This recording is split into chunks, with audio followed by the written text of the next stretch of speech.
Welcome to the Voxlore. Our channel produces immersive fantasy audiobooks for entertainment and storytelling enjoyment. All content, including narration, sound design, and storytelling elements, is created with passion for fantasy fans. Alice's Adventures in Wonderland by Lewis Carroll. Chapter 1. Down the Rabbit Hole. Alice was beginning to get very tired of sitting by her sister on the bank and of having nothing to do.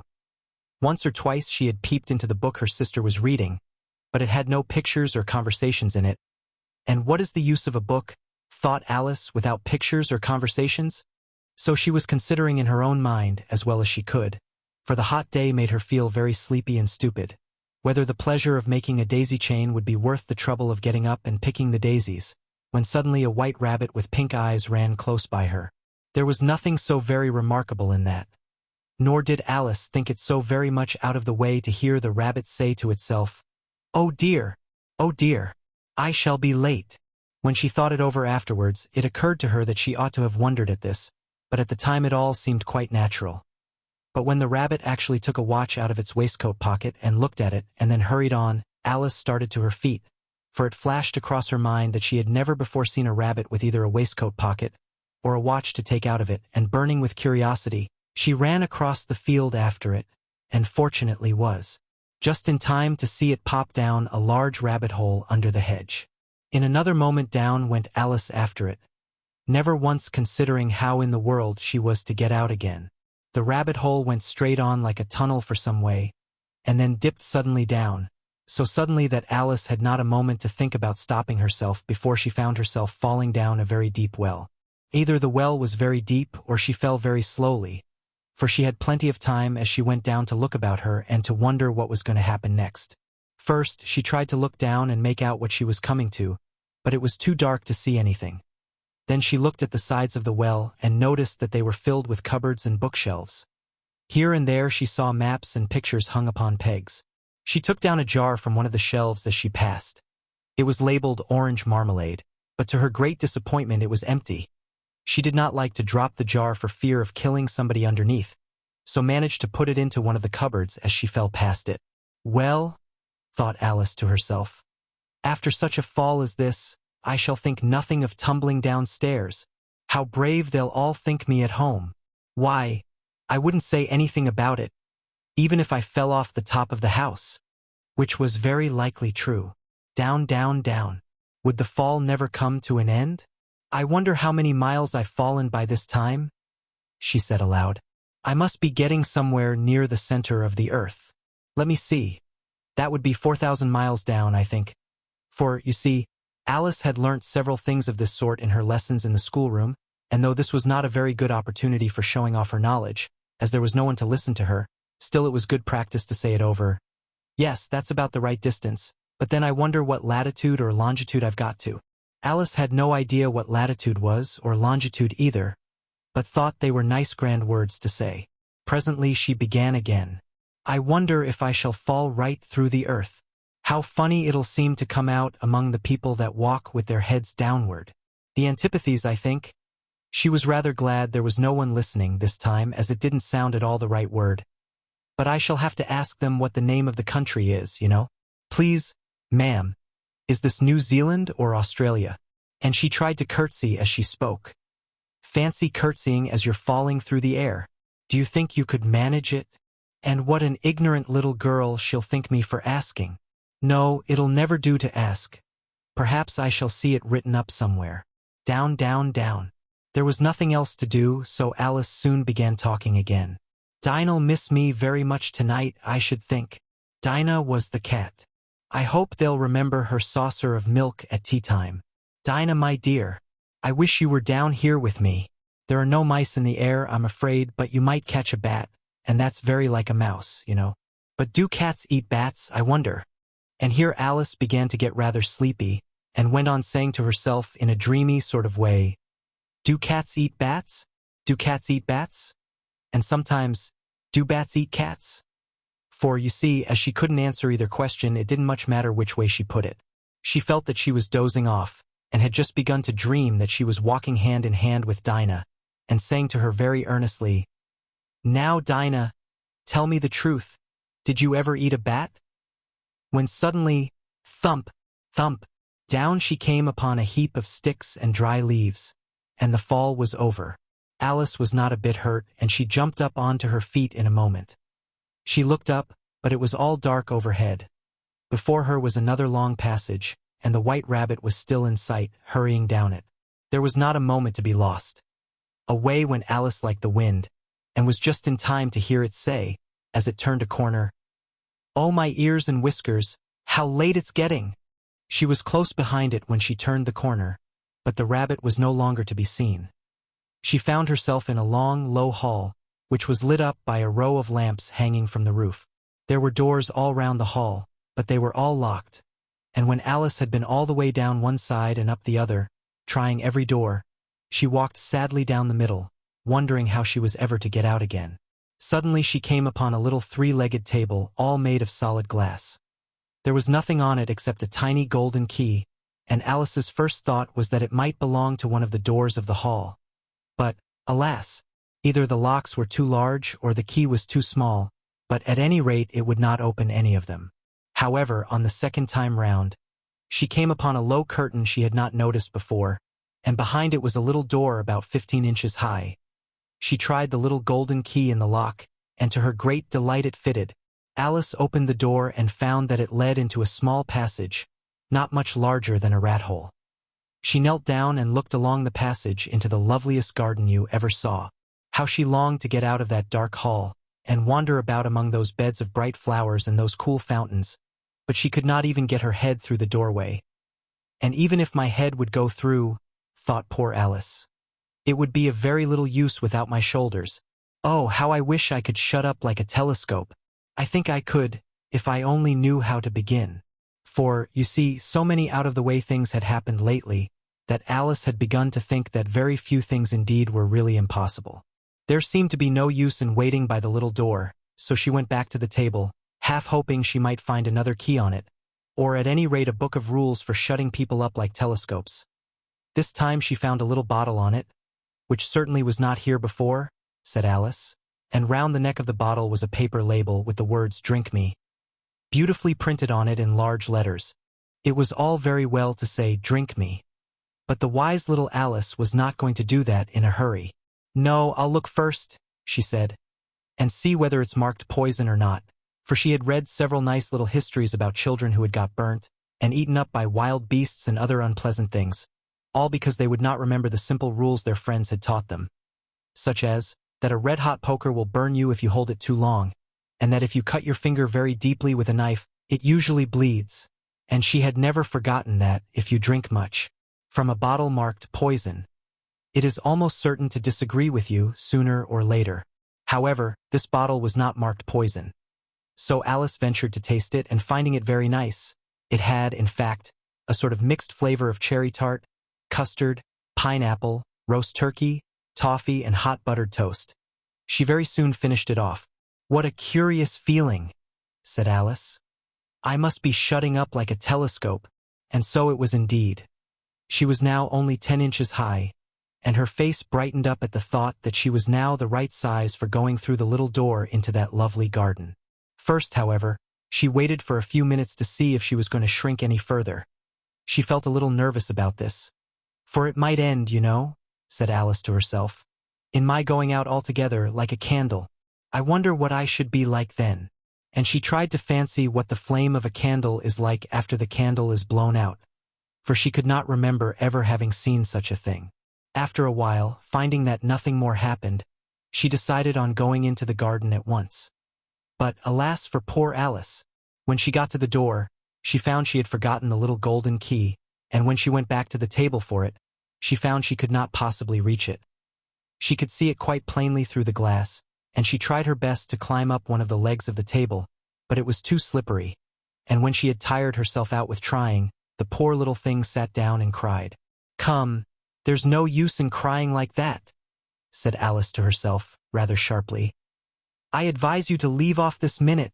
She generally gave herself very good advice, though she very seldom followed it, and sometimes she scolded herself so severely as to bring tears into her eyes, and once she remembered trying to box her own ears for having cheated herself in a game of croquet she was playing against herself. for this curious child was very fond of pretending to be two people. But it's no use now, thought poor Alice. To pretend to be two people. Why, there's hardly enough of me left to make one respectable person. Soon her eye fell on a little glass box that was lying under the table. She opened it, and found in it a very small cake, on which the words "Eat, Emmy" were beautifully marked in currants. "Well, I'll eat it," said Alice. "And if it makes me grow larger, I can reach the key. And if it makes me grow smaller, I can creep under the door. So either way I'll get into the garden, and I don't care which happens." She ate a little bit, and said anxiously to herself, "Which way? Which way?" Holding her hand on the top of her head to feel which way it was growing, and she was quite surprised to find that she remained the same size.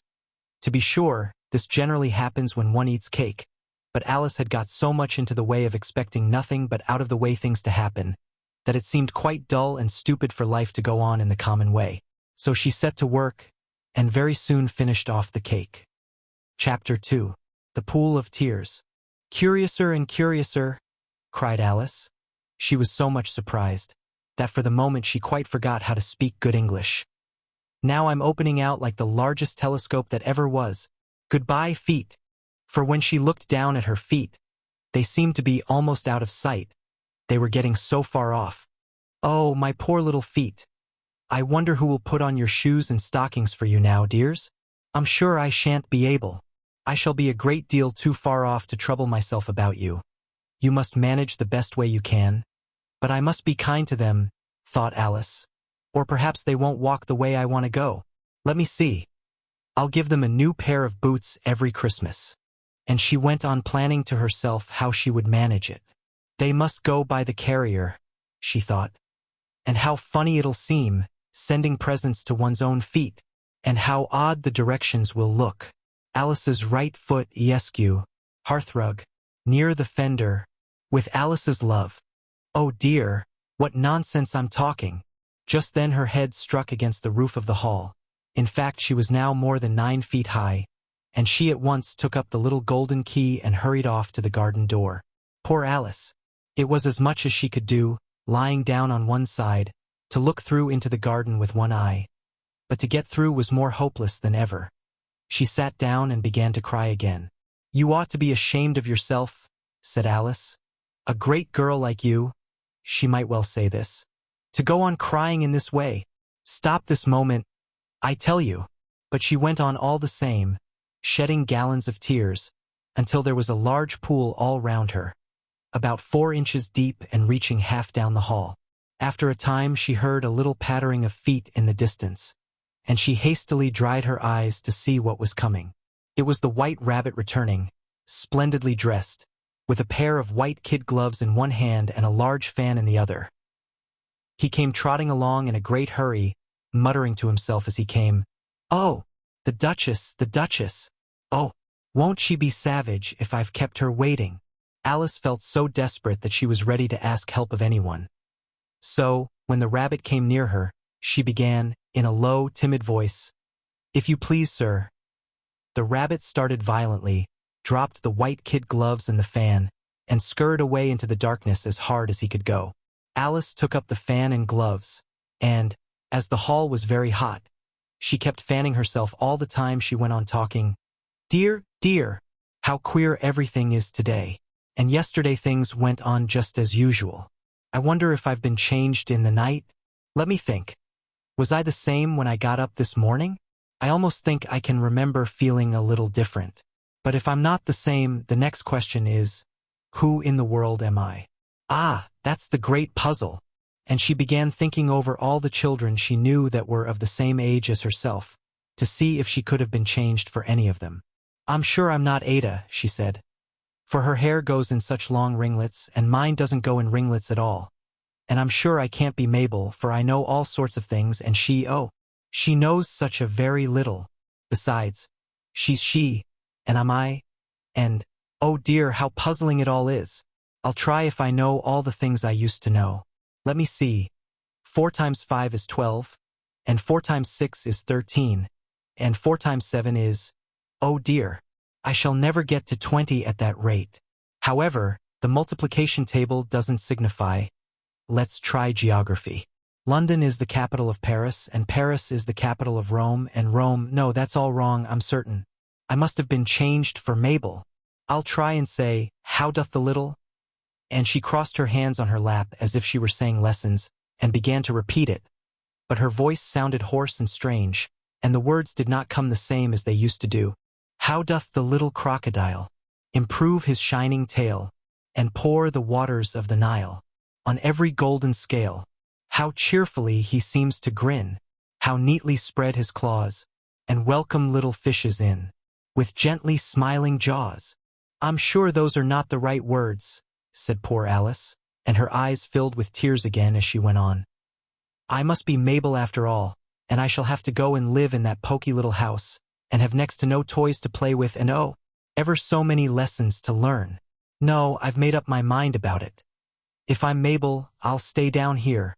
It'll be no use their putting their heads down and saying, come up again, dear. I shall only look up and say, who am I then?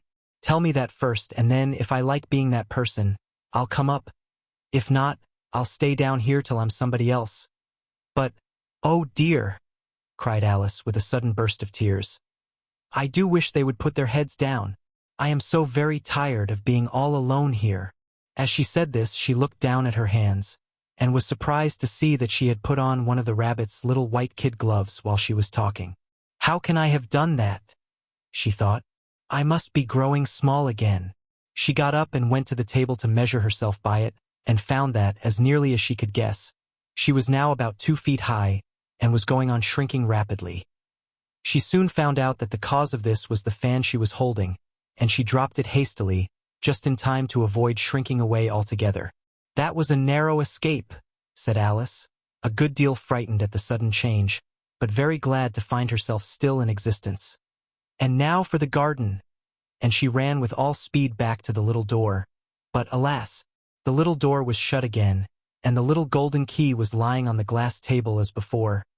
And things are worse than ever, thought the poor child. For I never was so small as this before, never, and I declare it's too bad, that it is. As she said these words her foot slipped, and in another moment, splash, she was up to her chin in salt water. Her first idea was that she had somehow fallen into the sea. And in that case I can go back by railway, she said to herself. Alice had been to the seaside once in her life, and had come to the general conclusion that wherever you go to on the English coast you find a number of bathing machines in the sea, some children digging in the sand with wooden spades, then a row of lodging houses, and behind them a railway station. However, she soon made out that she was in the pool of tears which she had wept when she was 9 feet high. I wish I hadn't cried so much, said Alice, as she swam about, trying to find her way out. I shall be punished for it now, I suppose, by being drowned in my own tears. That will be a queer thing, to be sure. However, everything is queer today. Just then she heard something splashing about in the pool a little way off, and she swam nearer to make out what it was. At first she thought it must be a walrus or hippopotamus, but then she remembered how small she was now, and she soon made out that it was only a mouse that had slipped in like herself. Would it be of any use now, thought Alice, to speak to this mouse? Everything is so out of the way down here that I should think very likely it can talk. At any rate, there's no harm in trying. So she began, Oh, mouse, do you know the way out of this pool?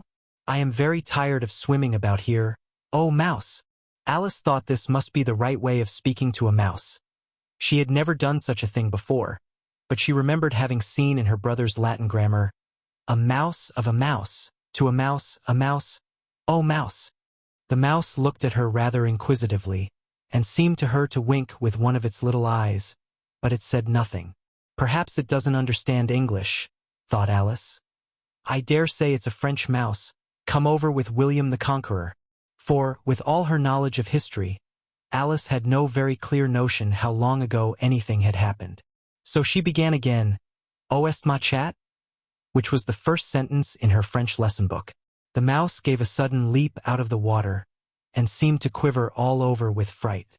"Oh, I beg your pardon," cried Alice hastily, afraid that she had hurt the poor animal's feelings. "I quite forgot you didn't like cats." "Not like cats," cried the mouse, in a shrill, passionate voice. Would you like cats if you were me? Well, perhaps not, said Alice in a soothing tone. Don't be angry about it, and yet I wish I could show you our cat Dinah. I think you'd take a fancy to cats if you could only see her. She is such a dear quiet thing. Alice went on, half to herself as she swam lazily about in the pool. And she sits purring so nicely by the fire, licking her paws and washing her face. And she is such a nice soft thing to nurse, and she's such a capital one for catching mice. Oh, I beg your pardon, cried Alice again. For this time the mouse was bristling all over, and she felt certain it must be really offended. We won't talk about her any more if you'd rather not. We indeed, cried the mouse, who was trembling down to the end of his tail. As if I would talk on such a subject. Our family always hated cats. Nasty, low, vulgar things. Don't let me hear the name again. I won't indeed, said Alice, in a great hurry to change the subject of conversation. Are you fond of dogs? The mouse did not answer, so Alice went on eagerly. There is such a nice little dog near our house I should like to show you. A little bright-eyed terrier. You know, with such long curly brown hair. And it'll fetch things when you throw them, and it'll sit up and beg for its dinner and all sorts of things. I can't remember half of them. And it belongs to a farmer, you know, and he says it's so useful it's worth £100. He says it kills all the rats and, oh dear, cried Alice in a sorrowful tone. I'm afraid I've offended it again, for the mouse was swimming away from her as hard as it could go, and making quite a commotion in the pool as it went. So she called softly after it, Mouse dear, do come back again, and we won't talk about cats or dogs either, if you don't like them. When the mouse heard this, it turned round and swam slowly back to her. Its face was quite pale with passion, Alice thought, and it said in a low, trembling voice, Let us get to the shore, and then I'll tell you my history, and you'll understand why it is I hate cats and dogs. It was high time to go, for the pool was getting quite crowded with the birds and animals that had fallen into it. There were a duck and a dodo, a lory and an eaglet and several other curious creatures. Alice led the way, and the whole party swam to the shore. Chapter 3. A Caucus-Race and a Long Tail. They were indeed a queer-looking party that assembled on the bank. The birds with draggled feathers, the animals with their fur clinging close to them, and all dripping wet, cross, and uncomfortable. The first question, of course, was, how to get dry again. They had a consultation about this, and after a few minutes it seemed quite natural to Alice to find herself talking familiarly with them, as if she had known them all her life. Indeed, she had quite a long argument with the lory, who at last turned sulky, and would only say, I am older than you and must know better. And this Alice would not allow without knowing how old it was, and, as the lory positively refused to tell its age, there was no more to be said. At last the mouse, who seemed to be a person of authority among them, called out, Sit down, all of you, and listen to me. I'll soon make you dry enough. They all sat down at once, in a large ring with the mouse in the middle. Alice kept her eyes anxiously fixed on it, for she felt sure she would catch a bad cold if she did not get dry very soon. Ahem, said the mouse with an important air. Are you all ready? This is the driest thing I know. Silence all round, if you please. William the Conqueror, whose cause was favored by the Pope, was soon submitted to by the English, who wanted leaders, and had been of late much accustomed to usurpation and conquest. Edwin and Morcar, the Earls of Mercia and Northumbria. Ugh, said the lory with a shiver. I beg your pardon, said the mouse, frowning, but very politely. Did you speak? Not I, said the lory hastily. I thought you did, said the mouse. I proceed. Edwin and Morcar, the Earls of Mercia and Northumbria, declared for him, and even Stigand, the patriotic Archbishop of Canterbury, found it advisable. Found what? Said the duck. Found it, the mouse replied rather crossly. Of course you know what it means.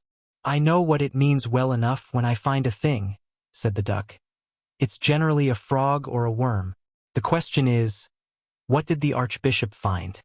The mouse did not notice this question, but hurriedly went on.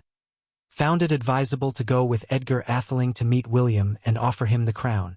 William's conduct at first was moderate, but the insolence of his Normans.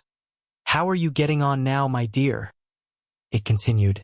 turning to Alice as it spoke. As wet as ever, said Alice in a melancholy tone. It doesn't seem to dry me at all. In that case, said the dodo solemnly, rising to its feet, I move that the meeting adjourn, for the immediate adoption of more energetic remedies. Speak English, said the eaglet. I don't know the meaning of half those long words, and, what's more, I don't believe you do either. And the eaglet bent down its head to hide a smile. Some of the other birds tittered audibly. What I was going to say, said the dodo in an offended tone, was that the best thing to get us dry would be a Caucus-Race. What is a Caucus-Race? Said Alice. Not that she wanted much to know, but the dodo had paused as if it thought that somebody ought to speak, and no one else seemed inclined to say anything. Why, said the dodo, the best way to explain it is to do it. And, as you might like to try the thing yourself some winter day, I will tell you how the dodo managed it. First it marked out a race course, in a sort of circle. The exact shape doesn't matter, it said. And then all the party were placed along the course, here and there. There was no 1, 2, 3 and away. But they began running when they liked and left off when they liked, so that it was not easy to know when the race was over. However, when they had been running half an hour or so, and were quite dry again, the dodo suddenly called out, "The race is over!" And they all crowded round it, panting and asking, "But who has won?" This question the dodo could not answer without a great deal of thought, and it sat for a long time with one finger pressed upon its forehead, the position in which you usually see Shakespeare in the pictures of him, while the rest waited in silence. At last the dodo said, "Everybody has won, and all must have prizes. But who is to give the prizes?" Quite a chorus of voices asked. "Why, she, of course," said the dodo, pointing to Alice with one finger. And the whole party at once crowded round her, calling out in a confused way, "Prizes! Prizes!" Alice had no idea what to do, and in despair she put her hand in her pocket and pulled out a box of comfits. Luckily the salt water had not got into it, and handed them round as prizes. There was exactly one apiece all round. "But she must have a prize herself, you know," said the mouse. "Of course," the dodo replied very gravely. "What else have you got in your pocket?" he went on, turning to Alice. "Only a thimble," said Alice sadly. "Hand it over here," said the dodo. Then they all crowded round her once more, while the dodo solemnly presented the thimble, saying, "We beg your acceptance of this elegant thimble." And when it had finished this short speech, they all cheered. Alice thought the whole thing very absurd, but they all looked so grave that she did not dare to laugh. And, as she could not think of anything to say, she simply bowed and took the thimble, looking as solemn as she could. The next thing was to eat the comfits. This caused some noise and confusion, as the large birds complained that they could not taste theirs, and the small ones choked and had to be patted on the back. However, it was over at last, and they sat down again in a ring, and begged the mouse to tell them something more.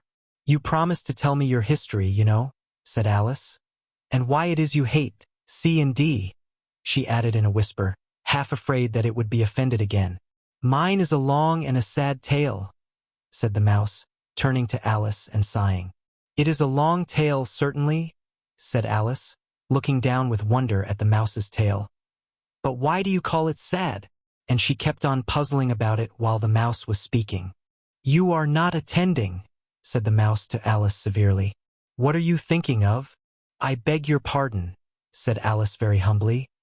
"You had got to the fifth bend, I think?" "I had not," cried the mouse sharply and very angrily. "A knot," said Alice, always ready to make herself useful, and looking anxiously about her. "Oh, do let me help to undo it." "I shall do nothing of the sort," said the mouse, getting up and walking away. "You insult me by talking such nonsense." "I didn't mean it," pleaded poor Alice. "But you're so easily offended, you know." The mouse only growled in reply. "Please come back and finish your story," Alice called after it, and the others all joined in chorus, "Yes, please do." But the mouse only shook its head impatiently and walked a little quicker. "What a pity it wouldn't stay," sighed the lory, as soon as it was quite out of sight. And an old crab took the opportunity of saying to her daughter, "Ah, my dear, let this be a lesson to you never to lose your temper. "Hold your tongue, Ma," said the young crab a little snappishly. "You're enough to try the patience of an oyster." "I wish I had our Dinah here, I know I do," said Alice aloud, addressing nobody in particular. "She'd soon fetch it back." "And who is Dinah, if I might venture to ask the question?" said the Lory. Alice replied eagerly, for she was always ready to talk about her pet. "Dinah's our cat, and she's such a capital one for catching mice you can't think. And oh, I wish you could see her after the birds. Why, she'll eat a little bird as soon as look at it." This speech caused a remarkable sensation among the party. Some of the birds hurried off at once. One old magpie began wrapping itself up very carefully, remarking, "I really must be getting home. The night air doesn't suit my throat." And a canary called out in a trembling voice to its children, "Come away, my dears. It's high time you were all in bed." On various pretexts they all moved off, and Alice was soon left alone. "I wish I hadn't mentioned Dinah," she said to herself in a melancholy tone. "Nobody seems to like her down here, and I'm sure she's the best cat in the world. Oh, my dear Dinah, I wonder if I shall ever see you any more." And here poor Alice began to cry again, for she felt very lonely and low-spirited. In a little while, however, she again heard a little pattering of footsteps in the distance, and she looked up eagerly, half hoping that the mouse had changed his mind and was coming back to finish his story. Chapter 4. The Rabbit Sends in a Little Bill. It was the White Rabbit, trotting slowly back again, and looking anxiously about as it went, as if it had lost something. And she heard it muttering to itself, "The Duchess! The Duchess! Oh, my dear paws!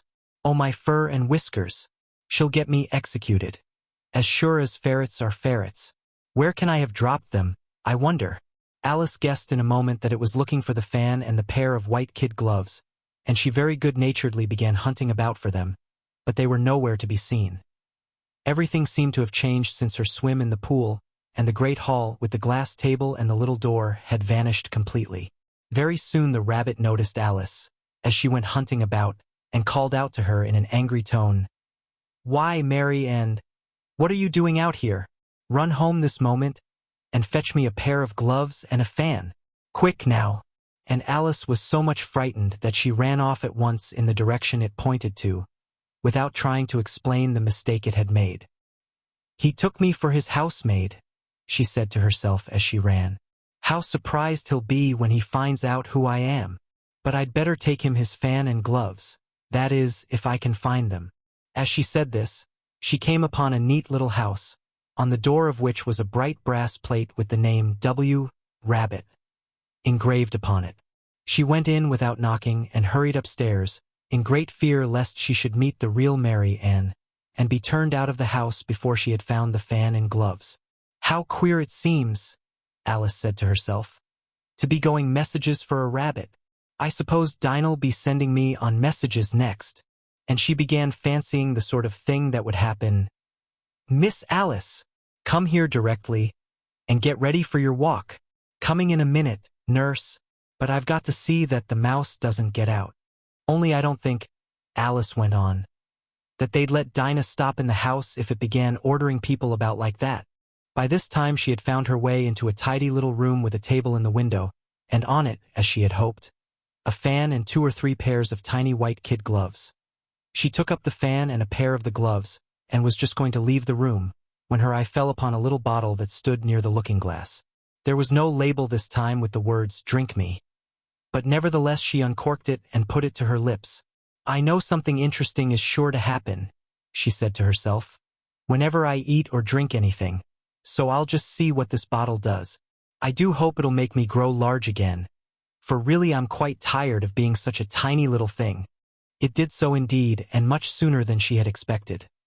Before she had drunk half the bottle, she found her head pressing against the ceiling, and had to stoop to save her neck from being broken. She hastily put down the bottle, saying to herself, "That's quite enough. I hope I shan't grow any more. As it is, I can't get out at the door. I do wish I hadn't drunk quite so much. Alas, it was too late to wish that." She went on growing, and very soon had to kneel down on the floor. In another minute there was not even room for this, and she tried the effect of lying down with one elbow against the door, and the other arm curled round her head. Still she went on growing, and, as a last resource, she put one arm out of the window, and one foot up the chimney, and said to herself, "Now I can do no more whatever happens. What will become of me?" Luckily for Alice, the little magic bottle had now had its full effect, and she grew no larger. Still it was very uncomfortable, and, as there seemed to be no sort of chance of her ever getting out of the room again, no wonder she felt unhappy. It was much pleasanter at home, thought poor Alice, when one wasn't always growing larger and smaller, and being ordered about by mice and rabbits. I almost wish I hadn't gone down that rabbit hole. And yet, it's rather curious, this sort of life. I do wonder what can have happened to me.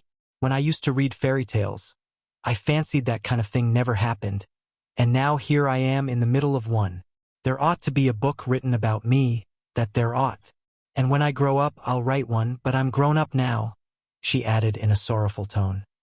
At least there's no room to grow up any more here. But then, thought Alice, shall I never get any older than I am now? That'll be a comfort, one way, never to be an old woman, but then always to have lessons to learn. Oh, I shouldn't like that. Oh, you foolish Alice, she answered herself. How can you learn lessons in here? Why, there's hardly room for you, and no room at all for any lesson books. And so she went on, taking first one side and then the other, and making quite a conversation of it altogether. But after a few minutes she heard a voice outside and stopped to listen. Mary Ann, said the voice. Fetch me my gloves this moment. Then came a little pattering of feet on the stairs. Alice knew it was the rabbit coming to look for her, and she trembled till she shook the house, quite forgetting that she was now about 1,000 times as large as the rabbit, and had no reason to be afraid of it. Presently the rabbit came up to the door and tried to open it. But as the door opened inwards and Alice's elbow was pressed hard against it, that attempt proved a failure. Alice heard it say to itself, "Then I'll go round and get in at the window." "That you won't," thought Alice, and after waiting till she fancied she heard the rabbit just under the window, she suddenly spread out her hand and made a snatch in the air. She did not get hold of anything, but she heard a little shriek and a fall, and a crash of broken glass, from which she concluded that it was just possible it had fallen into a cucumber frame, or something of the sort. Next came an angry voice, the rabbit's, "Pat, Pat, where are you?" And then a voice she had never heard before, "Sure then I'm here, digging for apples, Your Honor." "Digging for apples, indeed," said the rabbit angrily. "Here, come and help me out of this." Sounds of more broken glass. "Now tell me, Pat, what's that in the window?" "Sure, it's an arm, Your Honor." He pronounced it arum. "An arm, you goose. Who ever saw one that size? Why, it fills the whole window." "Sure it does, Your Honor. But it's an arm for all that." "Well, it's got no business there, at any rate. Go and take it away." There was a long silence after this, and Alice could only hear whispers now and then, such as, "Sure, I don't like it, Your Honor, at all. Do as I tell you, you coward." And at last she spread out her hand again, and made another snatch in the air. This time there were 2 little shrieks, and more sounds of broken glass.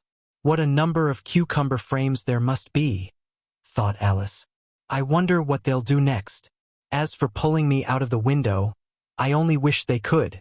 I'm sure I don't want to stay in here any longer." She waited for some time without hearing anything more. At last came a rumbling of little cartwheels, and the sound of a good many voices all talking together. She made out the words, "Where's the other ladder? Why, I hadn't to bring but one. Bill's got the other, Bill. Fetch it here, lad. Here, put 'em up at this corner. No, tie 'em together first. They don't reach half high enough yet. Oh, they'll do well enough.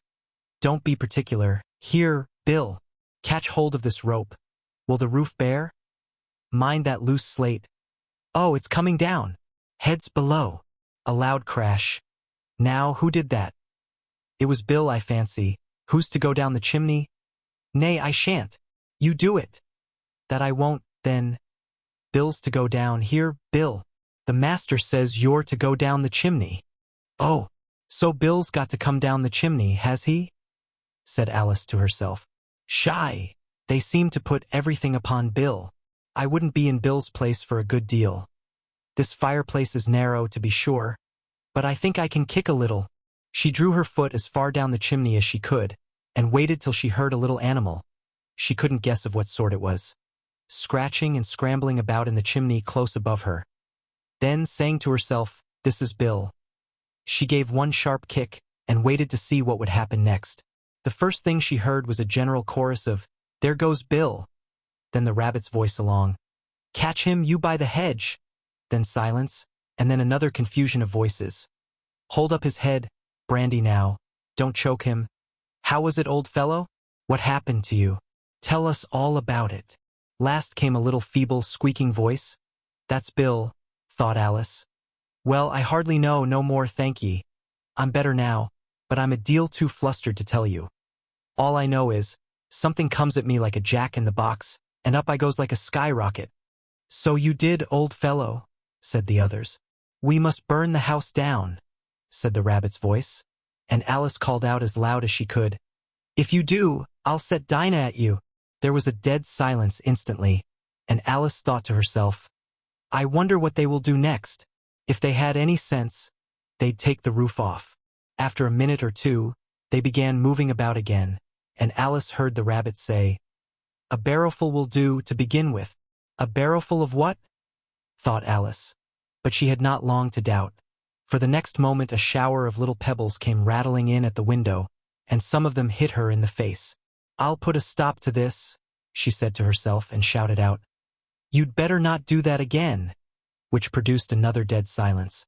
Alice noticed with some surprise that the pebbles were all turning into little cakes as they lay on the floor, and a bright idea came into her head. "If I eat one of these cakes," she thought, "it's sure to make some change in my size, and as it can't possibly make me larger, it must make me smaller, I suppose." So she swallowed one of the cakes, and was delighted to find that she began shrinking directly. As soon as she was small enough to get through the door, she ran out of the house, and found quite a crowd of little animals and birds waiting outside. The poor little lizard, Bill, was in the middle, being held up by 2 guinea pigs, who were giving it something out of a bottle. They all made a rush at Alice the moment she appeared, but she ran off as hard as she could, and soon found herself safe in a thick wood. "The first thing I've got to do," said Alice to herself as she wandered about in the wood, "is to grow to my right size again, and the second thing is to find my way into that lovely garden. I think that will be the best plan." It sounded an excellent plan, no doubt, and very neatly and simply arranged. The only difficulty was that she had not the smallest idea how to set about it, and while she was peering about anxiously among the trees, a little sharp bark just over her head made her look up in a great hurry. An enormous puppy was looking down at her with large round eyes, and feebly stretching out one paw, trying to touch her. "Poor little thing," said Alice in a coaxing tone, and she tried hard to whistle to it.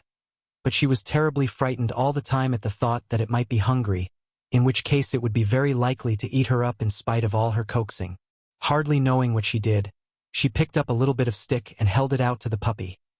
Whereupon the puppy jumped into the air off all its feet at once, with a yelp of delight, and rushed at the stick and made believe to worry it. Then Alice dodged behind a great thistle to keep herself from being run over, and the moment she appeared on the other side, the puppy made another rush at the stick, and tumbled head over heels in its hurry to get hold of it. Then Alice, thinking it was very like having a game of play with a cart horse, and expecting every moment to be trampled under its feet, ran round the thistle again. Then the puppy began a series of short charges at the stick, running a very little way forwards each time and a long way back, and barking hoarsely all the while, till at last it sat down a good way off, panting, with its tongue hanging out of its mouth and its great eyes half shut. This seemed to Alice a good opportunity for making her escape. So she set off at once, and ran till she was quite tired and out of breath, and till the puppy's bark sounded quite faint in the distance. "And yet what a dear little puppy it was," said Alice, as she leant against a buttercup to rest herself, and fanned herself with one of the leaves. "I should have liked teaching it tricks very much, if I'd only been the right size to do it.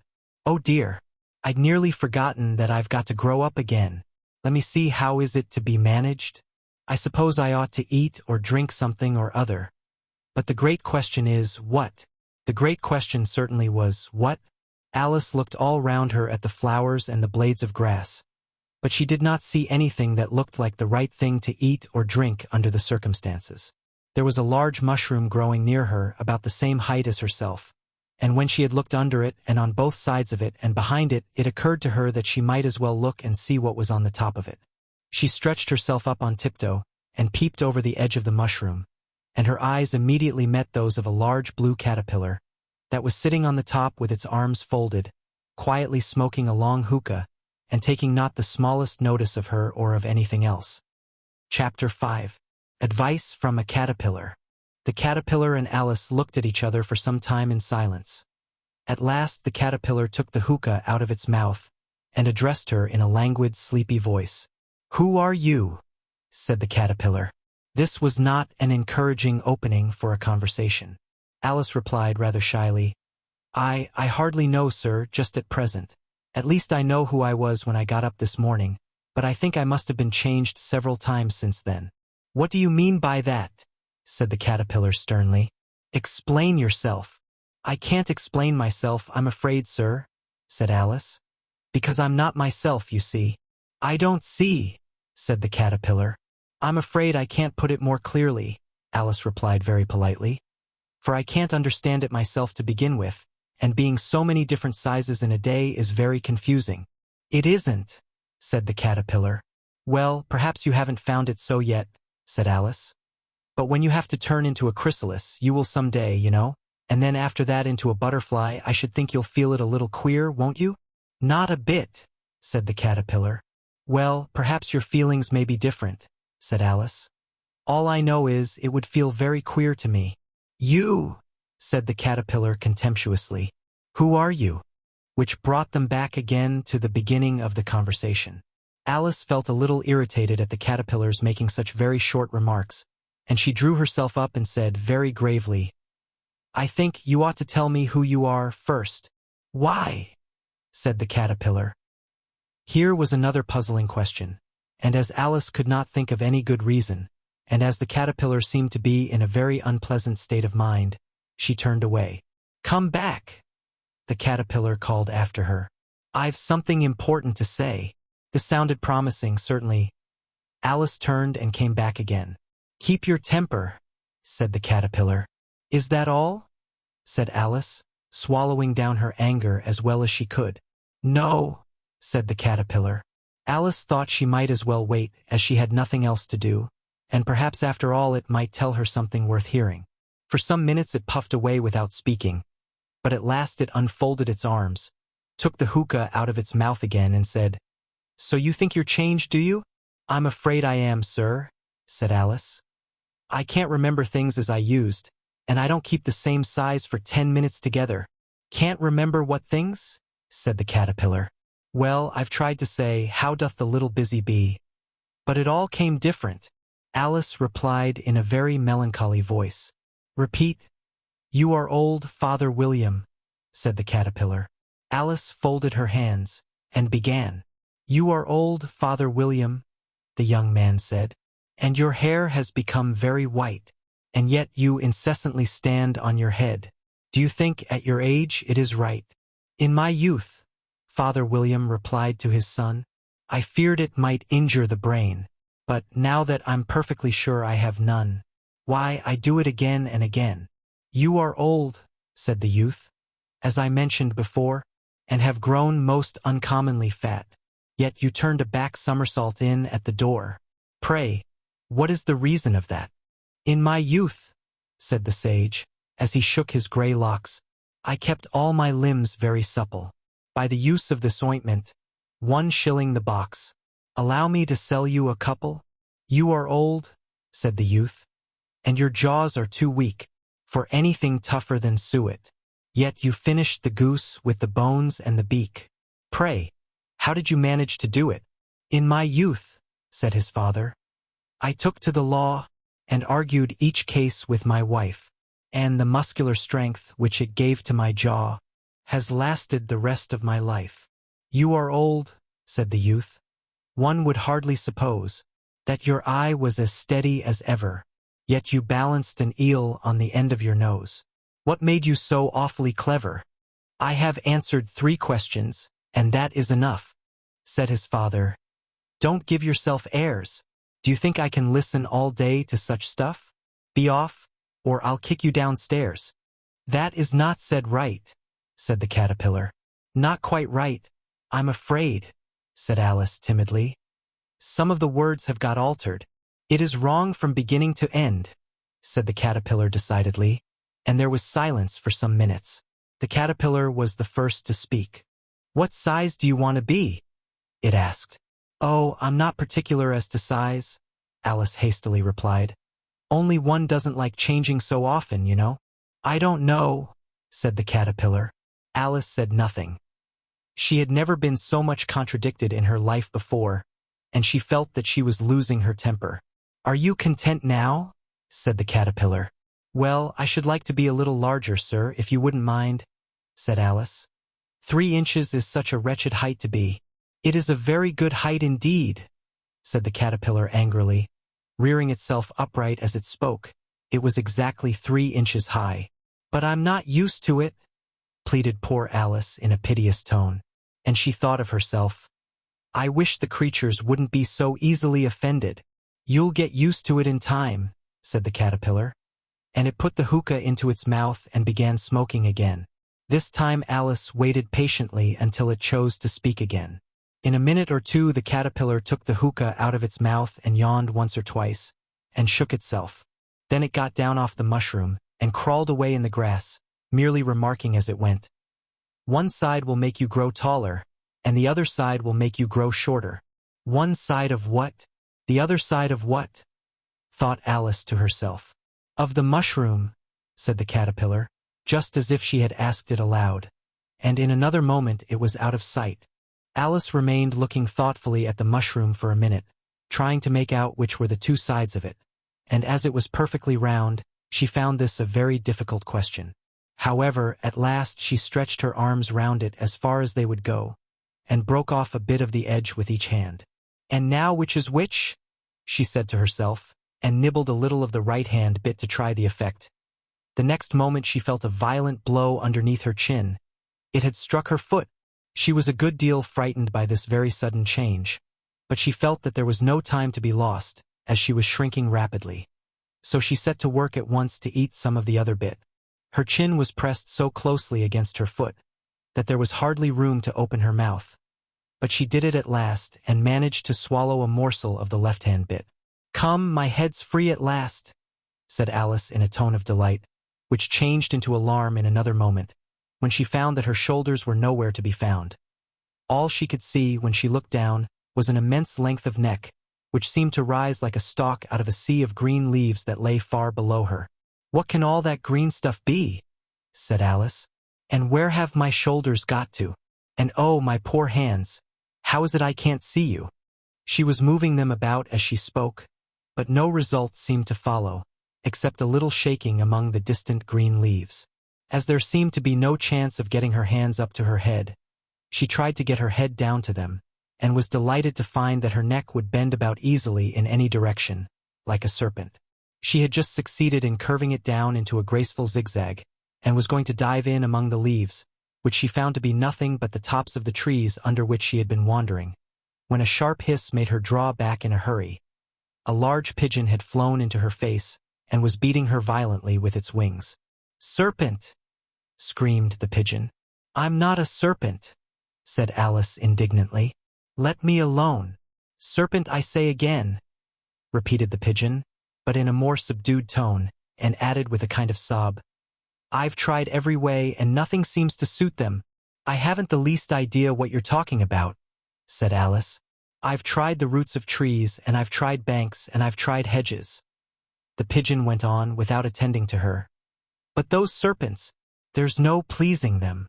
Alice was more and more puzzled, but she thought there was no use in saying anything more till the pigeon had finished. "As if it wasn't trouble enough hatching the eggs," said the pigeon. "But I must be on the lookout for serpents night and day. Why, I haven't had a wink of sleep these 3 weeks. "I'm very sorry you've been annoyed," said Alice, who was beginning to see its meaning. "And just as I'd taken the highest tree in the wood," continued the pigeon, raising its voice to a shriek. And just as I was thinking I should be free of them at last, they must needs come wriggling down from the sky. Ugh! Serpent. But I'm not a serpent, I tell you, said Alice. I'm a, well, what are you? Said the pigeon. I can see you're trying to invent something. I'm a little girl, said Alice, rather doubtfully, as she remembered the number of changes she had gone through that day. A likely story indeed, said the pigeon in a tone of the deepest contempt. I've seen a good many little girls in my time, but never one with such a neck as that. No, you're a serpent, and there's no use denying it. I suppose you'll be telling me next that you never tasted an egg. I have tasted eggs, certainly, said Alice, who was a very truthful child. But little girls eat eggs quite as much as serpents do, you know. I don't believe it, said the pigeon. But if they do, why then they're a kind of serpent, that's all I can say. This was such a new idea to Alice that she was quite silent for a minute or two, which gave the pigeon the opportunity of adding, You're looking for eggs? I know that well enough. And what does it matter to me whether you're a little girl or a serpent? It matters a good deal to me, said Alice hastily. But I'm not looking for eggs, as it happens. And if I was, I shouldn't want yours. I don't like them raw. Well, be off then, said the pigeon in a sulky tone, as it settled down again into its nest. Alice crouched down among the trees as well as she could, for her neck kept getting entangled among the branches, and every now and then she had to stop and untwist it. After a while she remembered that she still held the pieces of mushroom in her hands, and she set to work very carefully, nibbling first at one and then at the other, and growing sometimes taller and sometimes shorter, until she had succeeded in bringing herself down to her usual height. It was so long since she had been anything near the right size that it felt quite strange at first, but she got used to it in a few minutes and began talking to herself as usual. Come, there's half my plan done now. How puzzling all these changes are. I'm never sure what I'm going to be, from one minute to another. However, I've got back to my right size. The next thing is to get into that beautiful garden. How is that to be done, I wonder? As she said this, she came suddenly upon an open place, with a little house in it about 4 feet high. Whoever lives there, thought Alice. It'll never do to come upon them this size. Why, I should frighten them out of their wits. So she began nibbling at the right-hand bit again, and did not venture to go near the house till she had brought herself down to 9 inches high. Chapter 6. Pig and Pepper. For a minute or two she stood looking at the house and wondering what to do next, when suddenly a footman in livery came running out of the wood. She considered him to be a footman because he was in livery. Otherwise, judging by his face only, she would have called him a fish, and rapped loudly at the door with his knuckles. It was opened by another footman in livery, with a round face and large eyes like a frog. And both footmen, Alice noticed, had powdered hair that curled all over their heads. She felt very curious to know what it was all about, and crept a little way out of the wood to listen. The fish footman began by producing from under his arm a great letter, nearly as large as himself, and this he handed over to the other, saying in a solemn tone, For the Duchess. An invitation from the Queen to play croquet. The frog footman repeated in the same solemn tone, only changing the order of the words a little. From the Queen. An invitation for the Duchess to play croquet. Then they both bowed low, and their curls got entangled together. Alice laughed so much at this, that she had to run back into the wood for fear of their hearing her. And when she next peeped out, the fish footman was gone, and the other was sitting on the ground near the door, staring stupidly up into the sky. Alice went timidly up to the door, and knocked. There's no sort of use in knocking, said the footman, and that for 2 reasons. First, because I'm on the same side of the door as you are. Secondly, because they're making such a noise inside, no one could possibly hear you. And certainly there was a most extraordinary noise going on within. A constant howling and sneezing, and every now and then a great crash, as if a dish or kettle had been broken to pieces. Please, then, said Alice. How am I to get in? There might be some sense in your knocking. The footman went on without attending to her. If we had the door between us. For instance, if you were inside, you might knock, and I could let you out, you know. He was looking up into the sky all the time he was speaking, and this Alice thought decidedly uncivil. But perhaps he can't help it, she said to herself. His eyes are so very nearly at the top of his head, but at any rate he might answer questions. How am I to get in? She repeated aloud. I shall sit here, the footman remarked, till tomorrow. At this moment the door of the house opened, and a large plate came skimming out, straight at the footman's head. It just grazed his nose and broke to pieces against one of the trees behind him. Or next day, maybe. The footman continued in the same tone, exactly as if nothing had happened. How am I to get in? Asked Alice again in a louder tone. Are you to get in at all? Said the footman. That's the first question, you know. It was, no doubt. Only Alice did not like to be told so. It's really dreadful, she muttered to herself. The way all the creatures argue. It's enough to drive one crazy. The footman seemed to think this a good opportunity for repeating his remark with variations. I shall sit here, he said, on and off for days and days. But what am I to do? Said Alice. Anything you like, said the footman, and began whistling. Oh, there's no use in talking to him, said Alice desperately. He's perfectly idiotic. And she opened the door and went in. The door led right into a large kitchen, which was full of smoke from one end to the other. The Duchess was sitting on a three-legged stool in the middle, nursing a baby. The cook was leaning over the fire, stirring a large cauldron which seemed to be full of soup. There's certainly too much pepper in that soup, Alice said to herself as well as she could for sneezing. There was certainly too much of it in the air. Even the Duchess sneezed occasionally, and as for the baby, it was sneezing and howling alternately without a moment's pause. The only things in the kitchen that did not sneeze were the cook and a large cat which was sitting on the hearth and grinning from ear to ear. Please would you tell me, said Alice a little timidly, for she was not quite sure whether it was good manners for her to speak first. Why your cat grins like that? It's a Cheshire Cat, said the Duchess. And that's why. Pig. She said the last word with such sudden violence that Alice quite jumped. But she saw in another moment that it was addressed to the baby, and not to her, so she took courage and went on again. I didn't know that Cheshire Cats always grinned. In fact, I didn't know that cats could grin. They all can, said the Duchess. And most of 'em do. I don't know of any that do, Alice said very politely, feeling quite pleased to have got into a conversation. You don't know much, said the Duchess. And that's a fact. Alice did not at all like the tone of this remark, and thought it would be as well to introduce some other subject of conversation. While she was trying to fix on one, the cook took the cauldron of soup off the fire, and at once set to work throwing everything within her reach at the Duchess and the baby. The fire irons came first, then followed a shower of saucepans, plates, and dishes. The Duchess took no notice of them even when they hit her, and the baby was howling so much already that it was quite impossible to say whether the blows hurt it or not. Oh, please mind what you're doing, cried Alice, jumping up and down in an agony of terror. Oh, there goes his precious nose, as an unusually large saucepan flew close by it and very nearly carried it off. If everybody minded their own business, the Duchess said in a hoarse growl, the world would go round a deal faster than it does. Which would not be an advantage, said Alice, who felt very glad to get an opportunity of showing off a little of her knowledge. Just think of what work it would make with the day and night. You see, the earth takes 24 hours to turn round on its axis. Talking of axes, said the Duchess. Chop off her head. Alice glanced rather anxiously at the cook to see if she meant to take the hint. But the cook was busily stirring the soup and seemed not to be listening, so she went on again. 24 hours, I think? Or is it 12? Oh, don't bother me, said the Duchess. I never could abide figures.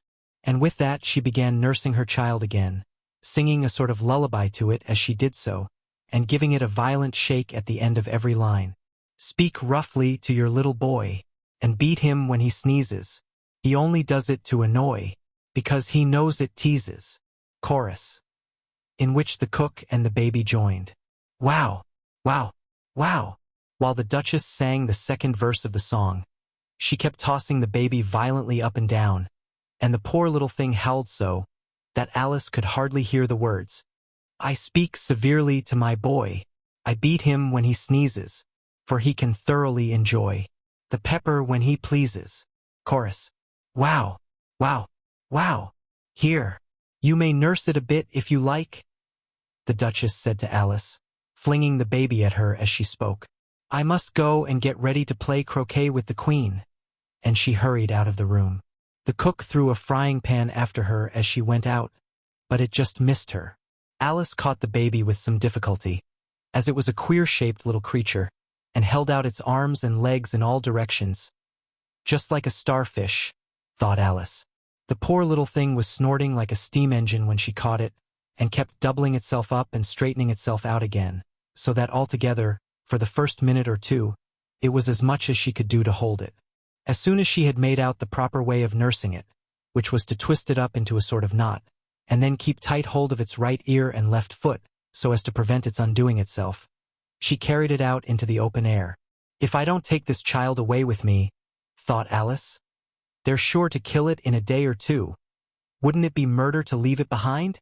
She said the last words out loud, and the little thing grunted in reply. It had left off sneezing by this time. Don't grunt, said Alice. That's not at all a proper way of expressing yourself. The baby grunted again, and Alice looked very anxiously into its face to see what was the matter with it. There could be no doubt that it had a very turn-up nose, much more like a snout than a real nose. Also its eyes were getting extremely small for a baby. Altogether Alice did not like the look of the thing at all. But perhaps it was only sobbing, she thought, and looked into its eyes again, to see if there were any tears. No, there were no tears. If you're going to turn into a pig, my dear, said Alice seriously, I'll have nothing more to do with you. Mind now. The poor little thing sobbed again, or grunted. It was impossible to say which, and they went on for some while in silence. Alice was just beginning to think to herself, now, what am I to do with this creature when I get it home? When it grunted again so violently that she looked down into its face in some alarm. This time there could be no mistake about it. It was neither more nor less than a pig, and she felt that it would be quite absurd for her to carry it further. So she set the little creature down, and felt quite relieved to see it trot away quietly into the wood. If it had grown up, she said to herself, it would have made a dreadfully ugly child, but it makes rather a handsome pig, I think. And she began thinking over other children she knew, who might do very well as pigs, and was just saying to herself, if one only knew the right way to change them. When she was a little startled by seeing the Cheshire Cat sitting on a bough of a tree a few yards off. The cat only grinned when it saw Alice. It looked good-natured, she thought. Still it had very long claws and a great many teeth, so she felt that it ought to be treated with respect. Cheshire Puss, she began, rather timidly, as she did not at all know whether it would like the name. However, it only grinned a little wider. Come, it's pleased so far, thought Alice, and she went on. Would you tell me, please, which way I ought to go from here? That depends a good deal on where you want to get to, said the cat. I don't much care where, said Alice. Then it doesn't matter which way you go, said the cat. So long as I get somewhere, Alice added as an explanation. Oh, you're sure to do that, said the cat. If you only walk long enough. Alice felt that this could not be denied, so she tried another question. What sort of people live about here? In that direction, the cat said, waving its right paw around, lives a hatter, and in that direction, waving the other paw, lives a March hare. Visit either you like. They're both mad. But I don't want to go among mad people, Alice remarked. Oh, you can't help that, said the cat. We're all mad here. Mad. You're mad. How do you know I'm mad? Said Alice. You must be, said the cat, or you wouldn't have come here. Alice didn't think that proved it at all. However, she went on, and how do you know that you're mad? To begin with, said the cat, a dog's not mad. You grant that? I suppose so, said Alice. Well then, the cat went on. You see, a dog growls when it's angry and wags its tail when it's pleased. Now I growl when I'm pleased, and wag my tail when I'm angry. Therefore I'm mad. I call it purring, not growling, said Alice. Call it what you like, said the cat. Do you play croquet with the Queen today? I should like it very much, said Alice. "But I haven't been invited yet." "You'll see me there," said the cat and vanished. Alice was not much surprised at this. She was getting so used to queer things happening. While she was looking at the place where it had been, it suddenly appeared again. "By the by, what became of the baby?" said the cat. "I'd nearly forgotten to ask." "It turned into a pig," Alice quietly said, just as if it had come back in a natural way. "I thought it would," said the cat and vanished again. Alice waited a little, half expecting to see it again, but it did not appear, and after a minute or two she walked on in the direction in which the March Hare was said to live. "I've seen hatters before," she said to herself. "The March Hare will be much the most interesting, and perhaps as this is May it won't be raving mad, at least not so mad as it was in March." As she said this, she looked up, and there was the cat again, sitting on a branch of a tree. "Did you say pig, or fig?" said the cat. "I said pig," replied Alice. "And I wish you wouldn't keep appearing and vanishing so suddenly. You make one quite giddy." "All right," said the cat, and this time it vanished quite slowly, beginning with the end of the tail and ending with the grin, which remained some time after the rest of it had gone. "Well, I've often seen a cat without a grin," thought Alice. "But a grin without a cat. It's the most curious thing I ever saw in my life." She had not gone much farther before she came in sight of the house of the March Hare. She thought it must be the right house, because the chimneys were shaped like ears and the roof was thatched with fur. It was so large a house that she did not like to go nearer till she had nibbled some more of the left-hand bit of mushroom, and raised herself to about 2 feet high. Even then she walked up towards it rather timidly, saying to herself, "Suppose it should be raving mad after all. I almost wish I'd gone to see the Hatter instead." Chapter 7. A Mad Tea Party. There was a table set out under a tree in front of the house, and the March Hare and the Hatter were having tea at it. A dormouse was sitting between them, fast asleep, and the other two were using it as a cushion, resting their elbows on it and talking over its head. "Very uncomfortable for the dormouse," thought Alice. "Only, as it's asleep, I suppose it doesn't mind." The table was a large one, but the three were all crowded together at one corner of it. "No room! No room!" they cried out when they saw Alice coming. "There's plenty of room," said Alice indignantly, and she sat down in a large armchair at one end of the table. "Have some wine," the March Hare said in an encouraging tone. Alice looked all round the table, but there was nothing on it but tea. "I don't see any wine," she remarked. "There isn't any," said the March Hare. "Then it wasn't very civil of you to offer it," said Alice angrily. "It wasn't very civil of you to sit down without being invited," said the March Hare. "I didn't know it was your table," said Alice. "It's laid for a great many more than 3. "Your hair wants cutting," said the Hatter. He had been looking at Alice for some time with great curiosity, and this was his first speech.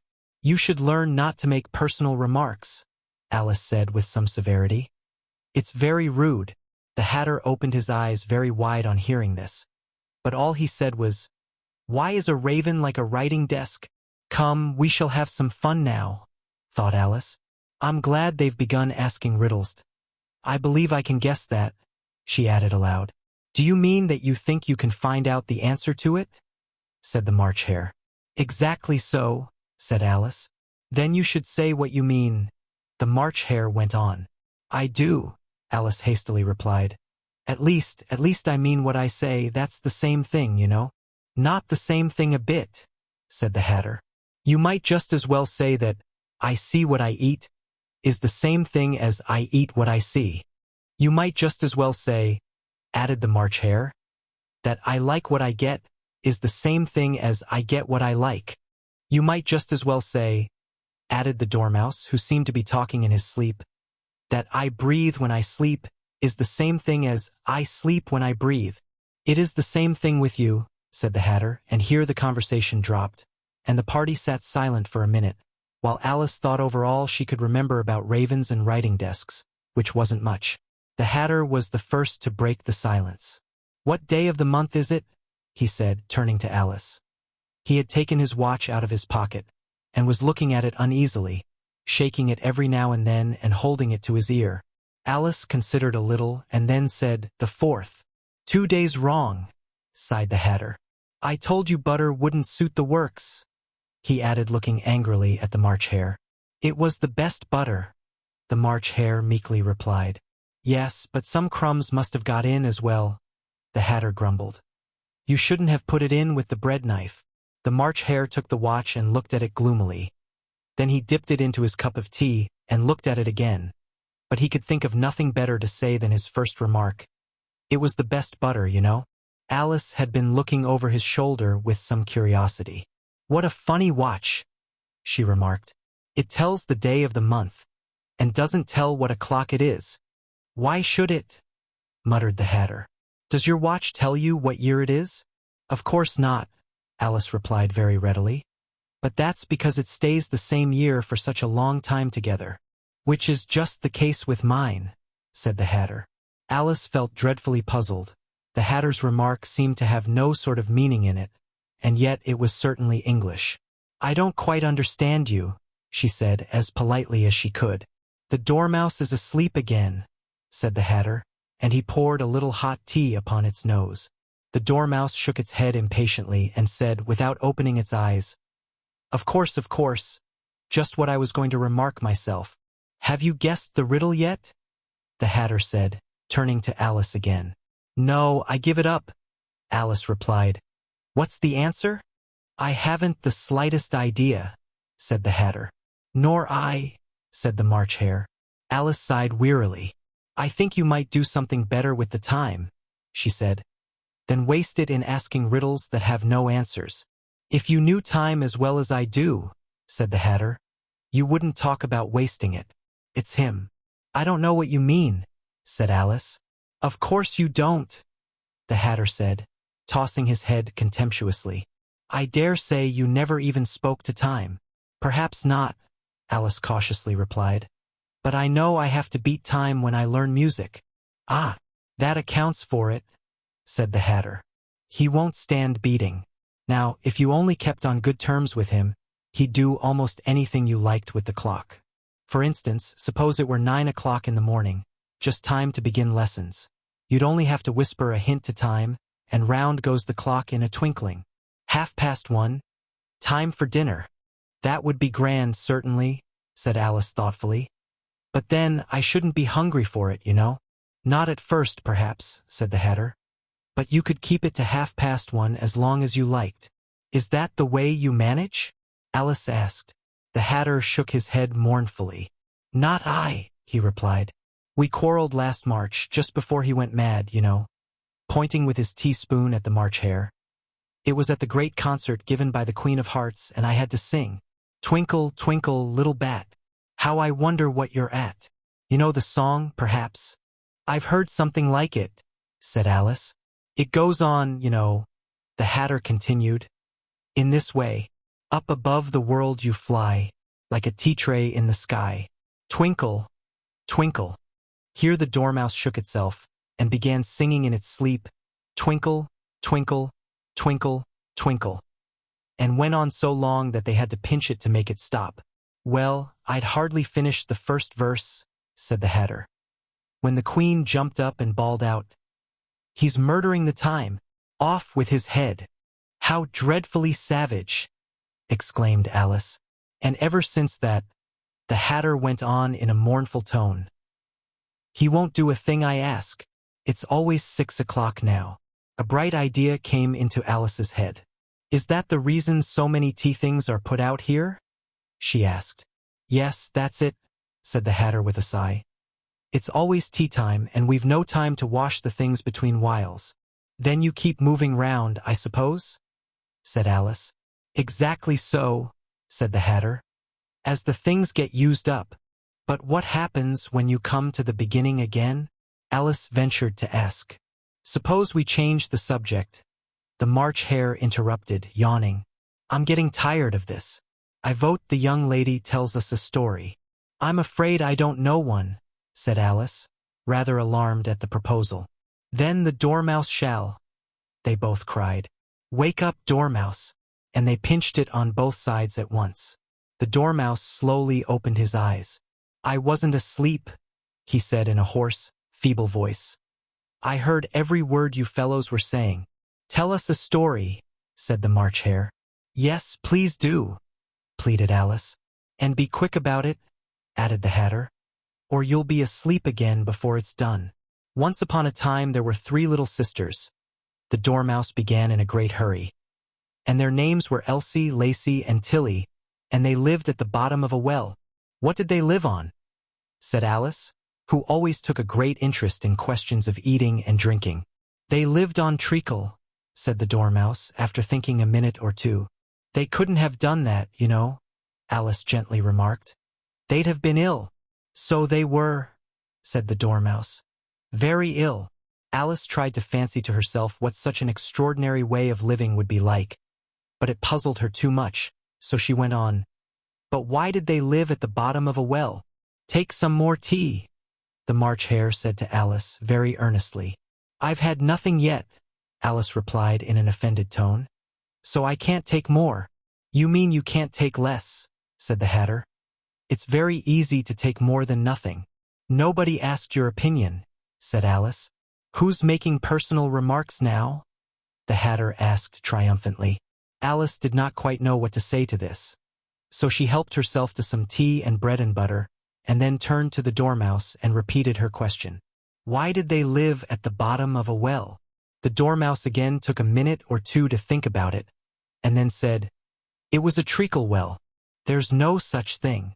Alice was beginning very angrily, but the Hatter and the March Hare went sh, and the Dormouse sulkily remarked, If you can't be civil, you'd better finish the story for yourself. No, please go on, Alice said very humbly. I won't interrupt again. I dare say there may be one. One indeed, said the Dormouse indignantly. However, he consented to go on. And so these 3 little sisters, they were learning to draw, you know. What did they draw? Said Alice, quite forgetting her promise. Treacle, said the Dormouse, without considering at all this time. I want a clean cup, interrupted the Hatter. Let's all move one place on. He moved on as he spoke, and the Dormouse followed him. The March Hare moved into the Dormouse's place, and Alice rather unwillingly took the place of the March Hare. The Hatter was the only one who got any advantage from the change, and Alice was a good deal worse off than before, as the March Hare had just upset the milk jug into his plate. Alice did not wish to offend the Dormouse again, so she began very cautiously. But I don't understand. Where did they draw the treacle from?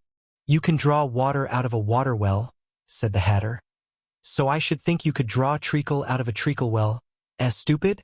But they were in the well, Alice said to the Dormouse, not choosing to notice this last remark. Of course they were, said the Dormouse. Well in. This answer so confused poor Alice that she let the Dormouse go on for some time without interrupting it. They were learning to draw, the Dormouse went on, yawning and rubbing its eyes, for it was getting very sleepy. And they drew all manner of things, everything that begins with an Why with an M? Said Alice. Why not? Said the March Hare. Alice was silent. The Dormouse had closed its eyes by this time, and was going off into a doze. But on being pinched by the Hatter, it woke up again with a little shriek, and went on. That begins with an M, such as mousetraps and the moon and memory and muchness. You know you say things are much of a muchness. Did you ever see such a thing as a drawing of a muchness? Really, now you ask me, said Alice, very much confused. I don't think. Then you shouldn't talk, said the Hatter. This piece of rudeness was more than Alice could bear. She got up in great disgust and walked off.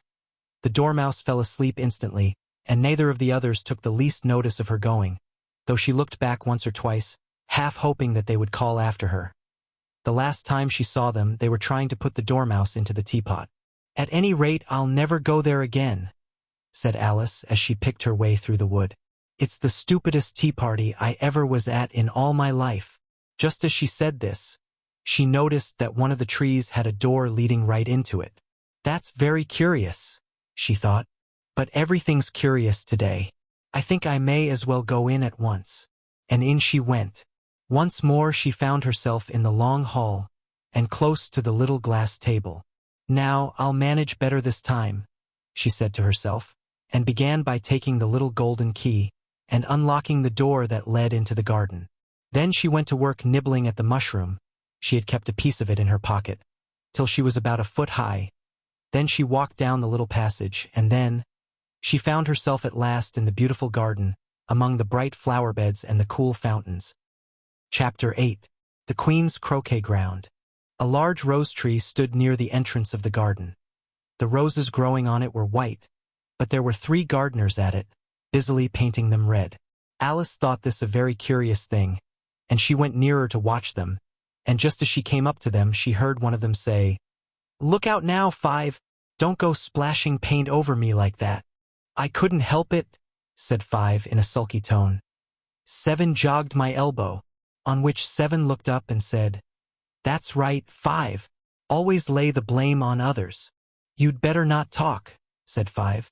"I heard the Queen say only yesterday you deserved to be beheaded." "What for?" said the one who had spoken first. "That's none of your business, too," said 7. "Yes, it is his business," said 5. "And I'll tell him. It was for bringing the cooked tulip roots instead of onions." 7 flung down his brush and had just begun, well, of all the unjust things, when his eye chanced to fall upon Alice as she stood watching them, and he checked himself suddenly. The others looked round also, and all of them bowed low. "Would you tell me," said Alice, a little timidly, "why you are painting those roses?" 5 and 7 said nothing, but looked at 2. 2 began in a low voice. "Why, the fact is, you see, miss, this here ought to have been a red rose tree, and we put a white one in by mistake, and if the Queen was to find it out, we should all have our heads cut off, you know. So you see, miss, we're doing our best, afore she comes to." At this moment 5, who had been anxiously looking across the garden, called out, "The Queen! The Queen!" And the 3 gardeners instantly threw themselves flat upon their faces. There was a sound of many footsteps, and Alice looked round, eager to see the Queen. First came 10 soldiers carrying clubs. These were all shaped like the 3 gardeners, oblong and flat, with their hands and feet at the corners. Next the 10 courtiers. These were ornamented all over with diamonds and walked 2 and 2 as the soldiers did. After these came the royal children. There were 10 of them, and the little dears came jumping merrily along hand, in couples. They were all ornamented with hearts. Next came the guests, mostly kings and queens, and among them Alice recognized the White Rabbit. It was talking in a hurried, nervous manner, smiling at everything that was said, and went by without noticing her. Then followed the Knave of Hearts, carrying the king's crown on a crimson velvet cushion. And, last of all this grand procession, came the King and Queen of Hearts. Alice was rather doubtful whether she ought not to lie down on her face like the 3 gardeners, but she could not remember ever having heard of such a rule at processions. And besides, what would be the use of a procession, thought she, if people had all to lie down upon their faces so that they couldn't see it? So she stood still where she was and waited. When the procession came opposite to Alice, they all stopped and looked at her, and the Queen said severely, "Who is this?" She said it to the Knave of Hearts, who only bowed and smiled in reply. "Idiot," said the Queen, tossing her head impatiently, and, turning to Alice, she went on, "What's your name, child?" "My name is Alice, so please your Majesty," said Alice very politely. But she added, to herself, "Why, they're only a pack of cards after all. I needn't be afraid of them." "And who are these?" said the Queen, pointing to the 3 gardeners who were lying round the rose tree. For you see, as they were lying on their faces, and the pattern on their backs was the same as the rest of the pack, she could not tell whether they were gardeners or soldiers or courtiers or 3 of her own children. "How should I know?" said Alice, surprised at her own courage. "It's no business of mine." The Queen turned crimson with fury, and, after glaring at her for a moment like a wild beast, screamed, "Off with her head! Off!" "Nonsense!" said Alice, very loudly and decidedly, and the Queen was silent. The King laid his hand upon her arm, and timidly said, "Consider, my dear. She is only a child." The Queen turned angrily away from him, and said to the Knave, "Turn them over." The Knave did so very carefully with 1 foot. "Get up," said the Queen in a shrill, loud voice, and the 3 gardeners instantly jumped up, and began bowing to the King, the Queen, the royal children, and everybody else. "Leave off that," screamed the Queen. You make me giddy. And then, turning to the rose tree, she went on, What have you been doing here? May it please your majesty, said two in a very humble tone, going down on one knee as he spoke. We were trying. I see, said the queen, who had meanwhile been examining the roses. Off with their heads! And the procession moved on, 3 of the soldiers remaining behind to execute the unfortunate gardeners, who ran to Alice for protection. You shan't be beheaded, said Alice, and she put them into a large flower pot that stood near. The 3 soldiers wandered about for a minute or two, looking for them, and then quietly marched off after the others. Are their heads off? Shouted the queen. Their heads are gone, if it please your majesty, the soldiers shouted in reply. That's right, shouted the queen. Can you play croquet? The soldiers were silent, and looked at Alice, as the question was evidently meant for her. Yes, shouted Alice. Come on then, roared the queen, and Alice joined the procession, wondering very much what would happen next. It's a very fine day, said a timid voice at her side. She was walking by the white rabbit, who was peeping anxiously into her face. Very, said Alice. Where's the Duchess? Hush, hush, said the rabbit in a low, hurried tone. He looked anxiously over his shoulder as he spoke, and then raised himself upon tiptoe, put his mouth close to her ear, and whispered, She's under sentence of execution. What for? Said Alice. Did you say, what a pity? The rabbit asked. No, I didn't, said Alice. I don't think it's at all a pity. I said, what for? She boxed the queen's ears, the rabbit began. Alice gave a little scream of laughter. Oh, hush, the rabbit whispered in a frightened tone. The queen will hear you. You see, she came rather late, and the queen said, Get to your places, shouted the queen in a voice of thunder, and people began running about in all directions, tumbling up against each other. However, they got settled down in a minute or two, and the game began. Alice thought she had never seen such a curious croquet ground in her life. It was all ridges and furrows. The balls were live hedgehogs, the mallets live flamingos, and the soldiers had to double themselves up and to stand on their hands and feet to make the arches. The chief difficulty Alice found at first was in managing her flamingo. She succeeded in getting its body tucked away, comfortably enough under her arm, with its legs hanging down, but generally, just as she had got its neck nicely straightened out, and was going to give the hedgehog a blow with its head, it would twist itself round and look up in her face, with such a puzzled expression that she could not help bursting out laughing. And when she had got its head down, and was going to begin again, it was very provoking to find that the hedgehog had unrolled itself, and was in the act of crawling away. Besides all this, there was generally a ridge or furrow in the way wherever she wanted to send the hedgehog to, and, as the doubled-up soldiers were always getting up and walking off to other parts of the ground, Alice soon came to the conclusion that it was a very difficult game indeed. The players all played at once without waiting for turns, quarreling all the while and fighting for the hedgehogs. And in a very short time the queen was in a furious passion, and went stamping about and shouting, Off with his head! Or off with her head! About once in a minute. Alice began to feel very uneasy. To be sure, she had not as yet had any dispute with the queen, but she knew that it might happen any minute. And then, thought she, what would become of me? They're dreadfully fond of beheading people here. The great wonder is that there's any one left alive. She was looking about for some way of escape and wondering whether she could get away without being seen, when she noticed a curious appearance in the air. It puzzled her very much at first, but after watching it a minute or two, she made it out to be a grin, and she said to herself, It's the Cheshire Cat. Now I shall have somebody to talk to. How are you getting on? Said the cat, as soon as there was mouth enough for it to speak with. Alice waited till the eyes appeared, and then nodded.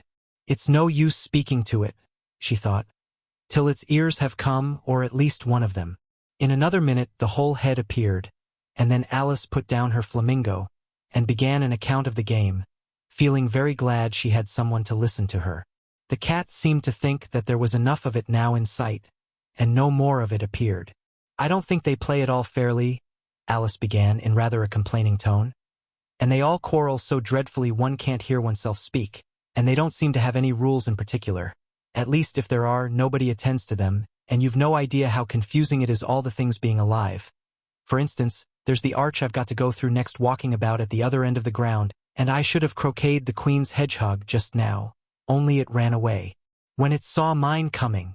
How do you like the queen? Said the cat in a low voice. Not at all, said Alice. She's so extremely. Just then she noticed that the queen was close behind her, listening. So she went on, likely to win, that it's hardly worthwhile finishing the game. The queen smiled and passed on. Who are you talking to?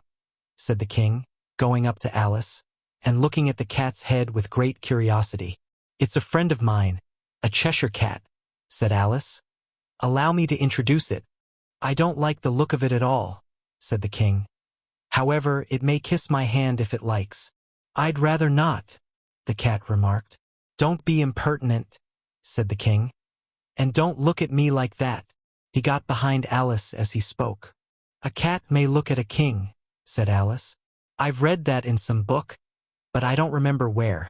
Well, it must be removed, said the king very decidedly, and he called the queen, who was passing at the moment. My dear, I wish you would have this cat removed. The queen had only one way of settling all difficulties, great or small. Off with his head, she said, without even looking round. I'll fetch the executioner myself, said the king eagerly, and he hurried off. Alice thought she might as well go back and see how the game was going on, as she heard the queen's voice in the distance, screaming with passion. She had already heard her sentence 3 of the players to be executed for having missed their turns, and she did not like the look of things at all, as the game was in such confusion that she never knew whether it was her turn or not. So she went in search of her hedgehog. The hedgehog was engaged in a fight with another hedgehog, which seemed to Alice an excellent opportunity for croqueting one of them with the other. The only difficulty was that her flamingo was gone across to the other side of the garden, where Alice could see it trying in a helpless sort of way to fly up into a tree. By the time she had caught the flamingo and brought it back, the fight was over, and both the hedgehogs were out of sight. But it doesn't matter much, thought Alice, as all the arches are gone from this side of the ground. So she tucked it away under her arm, that it might not escape again, and went back for a little more conversation with her friend. When she got back to the Cheshire Cat, she was surprised to find quite a large crowd collected round it. There was a dispute going on between the executioner, the king, and the queen, who were all talking at once, while all the rest were quite silent and looked very uncomfortable. The moment Alice appeared, she was appealed to by all 3 to settle the question, and they repeated their arguments to her, though, as they all spoke at once, she found it very hard indeed to make out exactly what they said. The executioner's argument was that you couldn't cut off a head unless there was a body to cut it off from, that he had never had to do such a thing before and he wasn't going to begin at his time of life. The king's argument was that anything that had a head could be beheaded, and that you weren't to talk nonsense. The queen's argument was that if something wasn't done about it in less than no time she'd have everybody executed all round. It was this last remark that had made the whole party look so grave and anxious. Alice could think of nothing else to say but, "It belongs to the Duchess, you'd better ask her about it." "She's in prison," the queen said to the executioner. "Fetch her here." And the executioner went off like an arrow. The cat's head began fading away the moment he was gone, and by the time he had come back with the Duchess, it had entirely disappeared. So the king and the executioner ran wildly up and down looking for it, while the rest of the party went back to the game. Chapter 9. The Mock Turtle's Story. "You can't think how glad I am to see you again, you dear old thing," said the Duchess, as she tucked her arm affectionately into Alice's, and they walked off together. Alice was very glad to find her in such a pleasant temper, and thought to herself that perhaps it was only the pepper that had made her so savage when they met in the kitchen. "When I'm a duchess," she said to herself, not in a very hopeful tone though, "I won't have any pepper in my kitchen at all. Soup does very well without. Maybe it's always pepper that makes people hot-tempered." She went on, very much pleased at having found out a new kind of rule, and vinegar that makes them sour, and chamomile that makes them bitter, and barley sugar and such things that make children sweet-tempered. "I only wish people knew that. Then they wouldn't be so stingy about it, you know." She had quite forgotten the Duchess by this time, and was a little startled when she heard her voice close to her ear. "You're thinking about something, my dear, and that makes you forget to talk. I can't tell you just now what the moral of that is, but I shall remember it in a bit. Perhaps it hasn't won, Alice ventured to remark. Tut, tut, child, said the Duchess. Everything's got a moral, if only you can find it. And she squeezed herself up closer to Alice's side as she spoke. Alice did not much like keeping so close to her. First, because the Duchess was very ugly, and secondly, because she was exactly the right height to rest her chin upon Alice's shoulder, and it was an uncomfortably sharp chin. However, she did not like to be rude, so she bore it as well as she could. The game's going on rather better now, she said, by way of keeping up the conversation a little. 'Tis so, said the Duchess. And the moral of that is, oh, 'tis love that makes the world go round. Somebody said, Alice whispered, that it's done by everybody minding their own business. Ah, well, it means much the same thing, said the Duchess, digging her sharp little chin into Alice's shoulder as she added. And the moral of that is, take care of the sense, and the sounds will take care of themselves. How fond she is of finding morals in things. Alice thought to herself. I dare say you're wondering why I don't put my arm round your waist, the Duchess said after a pause. The reason is that I'm doubtful about the temper of your flamingo. Shall I try the experiment? He might bite, Alice cautiously replied, not feeling at all anxious to have the experiment tried. Very true, said the Duchess. Flamingos and mustard both bite, and the moral of that is, birds of a feather flock together. Only mustard isn't a bird, Alice remarked. Right, as usual, said the Duchess. What a clear way you have of putting things. It's a mineral, I think, said Alice. Of course it is, said the Duchess, who seemed ready to agree to everything that Alice said. There's a large mustard mine near here, and the moral of that is, the more there is of mine, the less there is of yours. Oh, I know, exclaimed Alice, who had not attended to this last remark. It's a vegetable. It doesn't look like one, but it is. I quite agree with you, said the Duchess.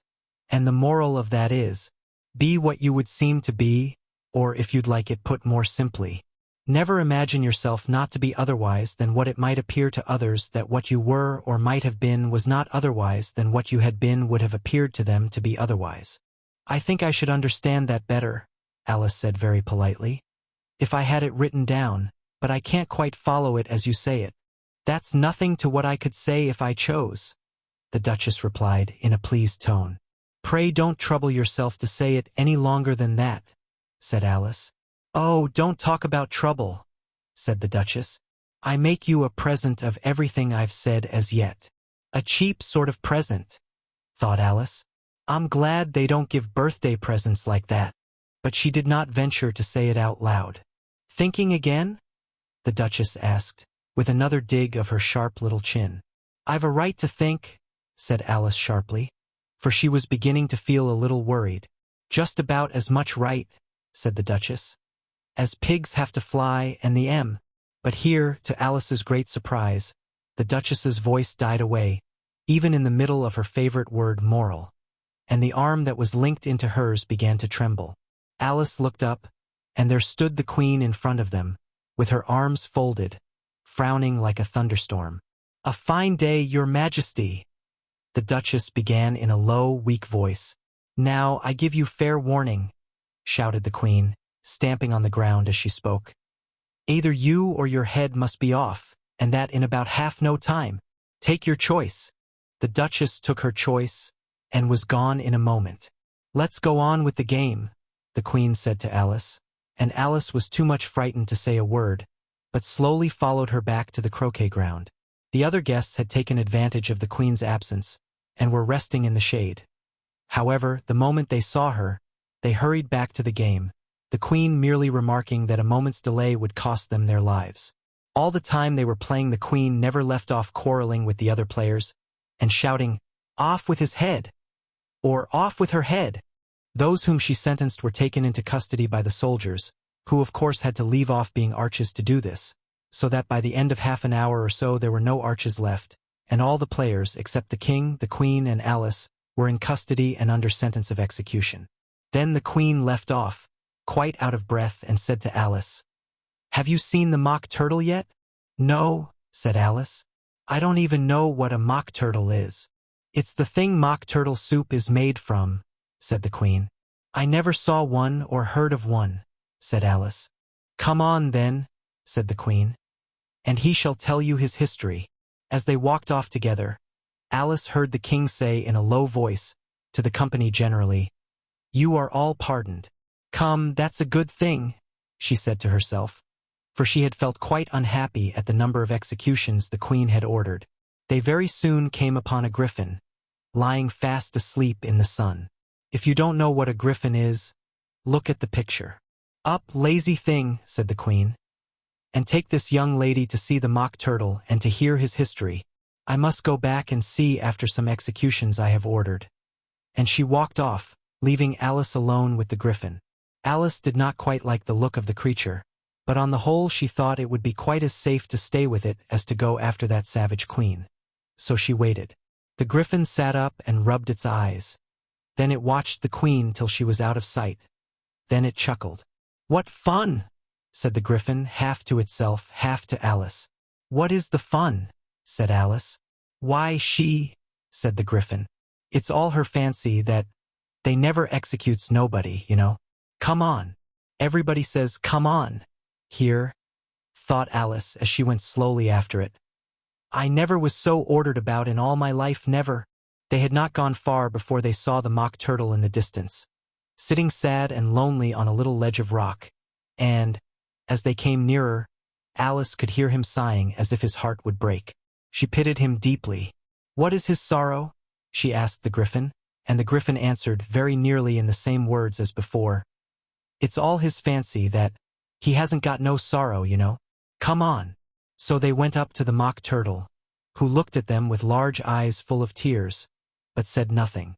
This here young lady, said the griffin. She wants for to know your history, she do. I'll tell it her, said the Mock Turtle in a deep, hollow tone. Sit down, both of you, and don't speak a word till I've finished.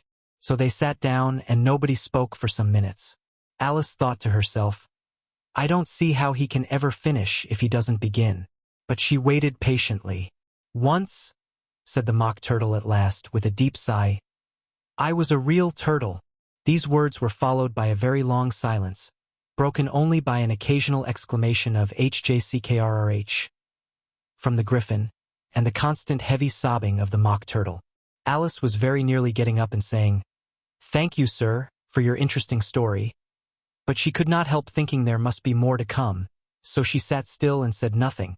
When we were little, the Mock Turtle went on at last, more calmly, though still sobbing a little now and then, we went to school in the sea. The master was an old turtle. We used to call him Tortoise. Why did you call him Tortoise, if he wasn't one? Alice asked. We called him Tortoise because he taught us, said the Mock Turtle angrily. Really, you are very dull. You ought to be ashamed of yourself for asking such a simple question, added the griffin. And then they both sat silent and looked at poor Alice, who felt ready to sink into the earth. At last the griffin said to the Mock Turtle, Drive on, old fellow. Don't be all day about it. And he went on in these words. Yes, we went to school in the sea, though you mayn't believe it. I never said I didn't, interrupted Alice. You did, said the Mock Turtle. Hold your tongue, added the griffin, before Alice could speak again. The Mock Turtle went on. We had the best of educations. In fact, we went to school every day. I've been to a day school, too, said Alice. You needn't be so proud as all that. With extras? Asked the Mock Turtle a little anxiously. Yes, said Alice. We learned French and music. And washing? Said the Mock Turtle. Certainly not, said Alice indignantly. Ah, then yours wasn't a really good school, said the Mock Turtle in a tone of great relief. Now at ours they had at the end of the bill, French, music, and washing extra. You couldn't have wanted it much, said Alice. Living at the bottom of the sea. I couldn't afford to learn it, said the Mock Turtle with a sigh. I only took the regular course. What was that? Inquired Alice. Reeling and writhing, of course, to begin with, the Mock Turtle replied. And then the different branches of arithmetic, ambition, distraction, uglification, and derision. I never heard of uglification, Alice ventured to say. What is it? The griffin lifted up both its paws in surprise. What? Never heard of uglifying, it exclaimed. You know what to beautify is, I suppose? Yes, said Alice doubtfully. It means to make anything prettier. Well, then, the griffin went on. If you don't know what to uglify is, you are a simpleton. Alice did not feel encouraged to ask any more questions about it, so she turned to the Mock Turtle and said, What else had you to learn? Well, there was mystery, the Mock Turtle replied, counting off the subjects on his flappers. Mystery, ancient and modern with seaography. Then drawling. The drawling master was an old conger eel that used to come once a week. He taught us drawling, stretching, and fainting in coils. What was that like? Said Alice. Well, I can't show it you myself, the Mock Turtle said. I'm too stiff, and the griffin never learnt it. Hadn't time, said the griffin. I went to the classics master, though. He was an old crab, he was. I never went to him, the Mock Turtle said with a sigh. He taught laughing and grief, they used to say. So he did, said the griffin, sighing in his turn. And both creatures hid their faces in their paws. And how many hours a day did you do lessons? Said Alice, in a hurry to change the subject. 10 hours the first day, said the Mock Turtle. 9 the next, and so on. What a curious plan, exclaimed Alice. That's the reason they're called lessons, the griffin remarked. Because they lesson from day to day. This was quite a new idea to Alice, and she thought it over a little before she made her next remark. Then the 11th day must have been a holiday? Of course it was, said the Mock Turtle. And how did you manage on the 12th? Alice went on eagerly. That's enough about lessons, the griffin interrupted in a very decided tone. Tell her something about the games now. Chapter 10. The Lobster Quadrille. The Mock Turtle sighed deeply and drew the back of one flapper across his eyes. He looked at Alice and tried to speak, but for a minute or two sobs choked his voice. Same as if he had a bone in his throat, said the griffin, and it set to work shaking him and punching him in the back. At last the Mock Turtle recovered his voice, and, with tears running down his cheeks, he went on again. You may not have lived much under the sea. I haven't, said Alice. And perhaps you were never even introduced to a lobster. Alice began to say, I once tasted, but checked herself hastily and said, no, never. So you can have no idea what a delightful thing a lobster quadrille is. No, indeed, said Alice. What sort of a dance is it? Why, said the griffin, you first form into a line along the seashore. 2 lines, cried the Mock Turtle. Seals, turtles, salmon, and so on. Then, when you've cleared all the jellyfish out of the way, that generally takes some time, interrupted the griffin. You advance twice, each with a lobster as a partner, cried the griffin. Of course, the Mock Turtle said. Advance twice set to partners. Change lobsters and retire in same order, continued the griffin. Then, the Mock Turtle went on. You throw the lobsters, shouted the griffin, with a bound into the air, as far out to sea as you can. Swim after them, screamed the griffin. Turn a somersault in the sea, cried the Mock Turtle, capering wildly about. Change lobsters again, yelled the griffin at the top of its voice. Back to land again, and that's all the first figure, said the Mock Turtle, suddenly dropping his voice. And the 2 creatures, who had been jumping about like mad things all this time, sat down again very sadly and quietly, and looked at Alice. It must be a very pretty dance, said Alice timidly. Would you like to see a little of it? Said the Mock Turtle. Very much indeed, said Alice. Come, let's try the first figure, said the Mock Turtle to the griffin. We can do without lobsters, Which shall sing? Oh, you sing, said the griffin. I've forgotten the words. So they began solemnly dancing round and round Alice, every now and then treading on her toes when they passed too close, and waving their forepaws to mark the time, while the Mock Turtle sang this, very slowly and sadly. Will you walk a little faster? Said a whiting to a snail. There's a porpoise close behind us, and he's treading on my tail.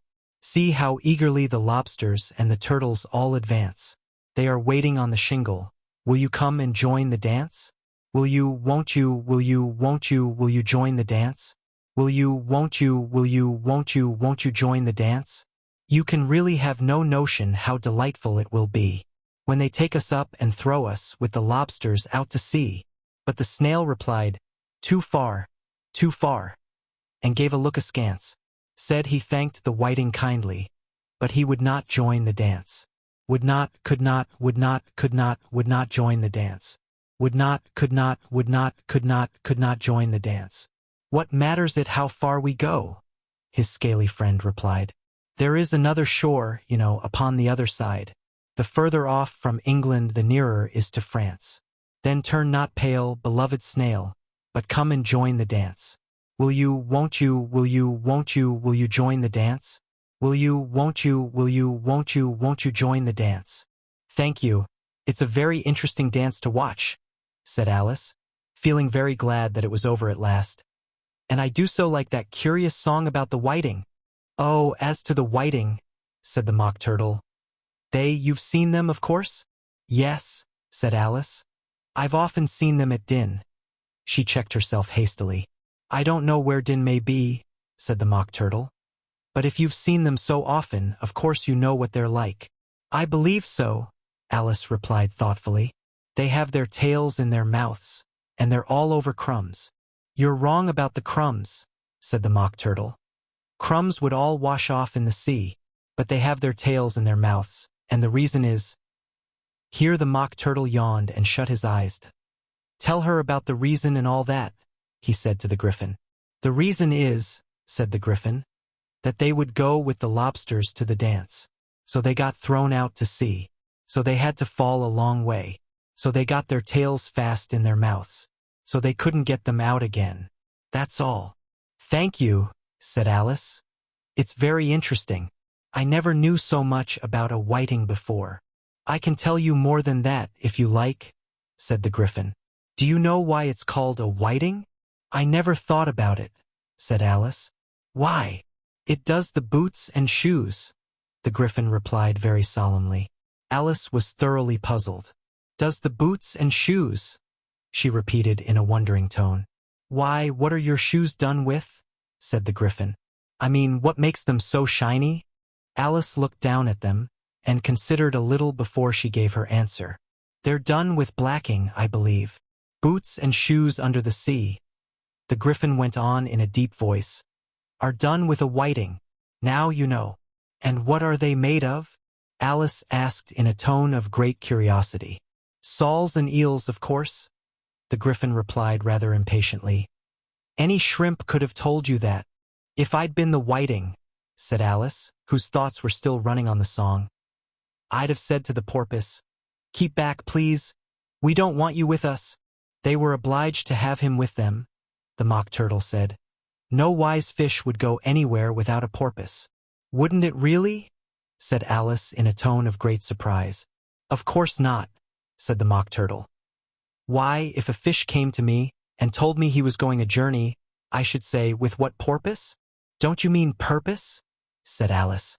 I mean what I say, the Mock Turtle replied in an offended tone. And the Griffin added, come, let's hear some of your adventures. I could tell you my adventures, beginning from this morning, said Alice a little timidly. But it's no use going back to yesterday because I was a different person then. Explain all that, said the Mock Turtle. No, the adventures first, said the Griffin in an impatient tone. Explanations take such a dreadful time. So Alice began telling them her adventures from the time when she first saw the White Rabbit. She was a little nervous about it just at first. The two creatures got so close to her, one on each side, and opened their eyes and mouths so very wide. But she gained courage as she went on. Her listeners were perfectly quiet till she got to the part about her repeating, "You are old, Father William," to the caterpillar, and the words all coming different.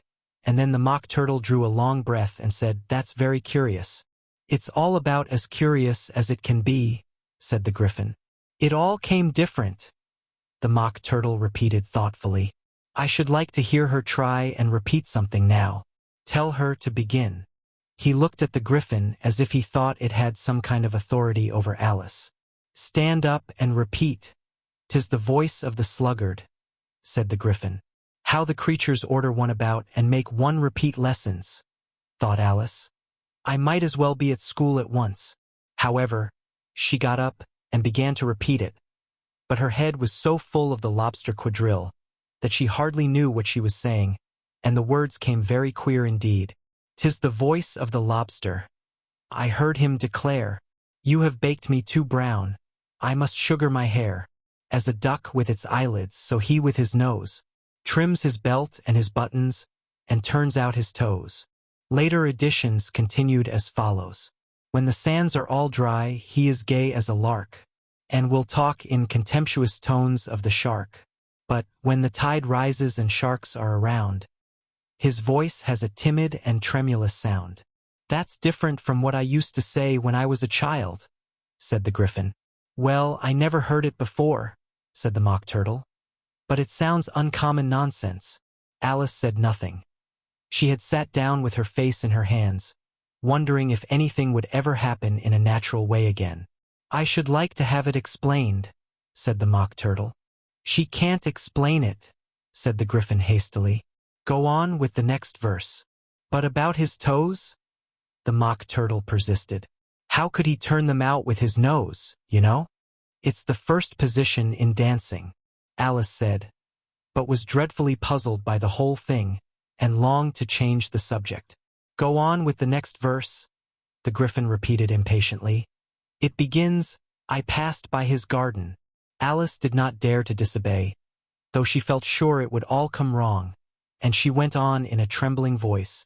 "I passed by his garden, and marked with one eye how the owl and the panther were sharing a pie." Later editions continued as follows. "The panther took pie crust and gravy and meat, while the owl had the dish as its share of the treat. When the pie was all finished, the owl, as a boon, was kindly permitted to pocket the spoon, while the panther received knife and fork with a growl, and concluded the banquet." "What is the use of repeating all that stuff?" the Mock Turtle interrupted.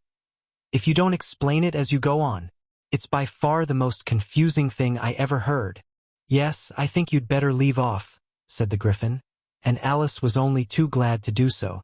"Shall we try another figure of the lobster quadrille?" the griffin went on. "Or would you like the Mock Turtle to sing you a song?" "Oh, a song, please, if the Mock Turtle would be so kind," Alice replied, so eagerly that the griffin said, in a rather offended tone, "Hm, no accounting for tastes. Sing her turtle soup. Will you, old fellow?" "Chorus again!" cried the griffin, and the Mock Turtle had just begun to repeat it, when a cry of "The trial's beginning" was heard in the distance. "Come on!" cried the griffin, and, taking Alice by the hand, it hurried off without waiting for the end of the song.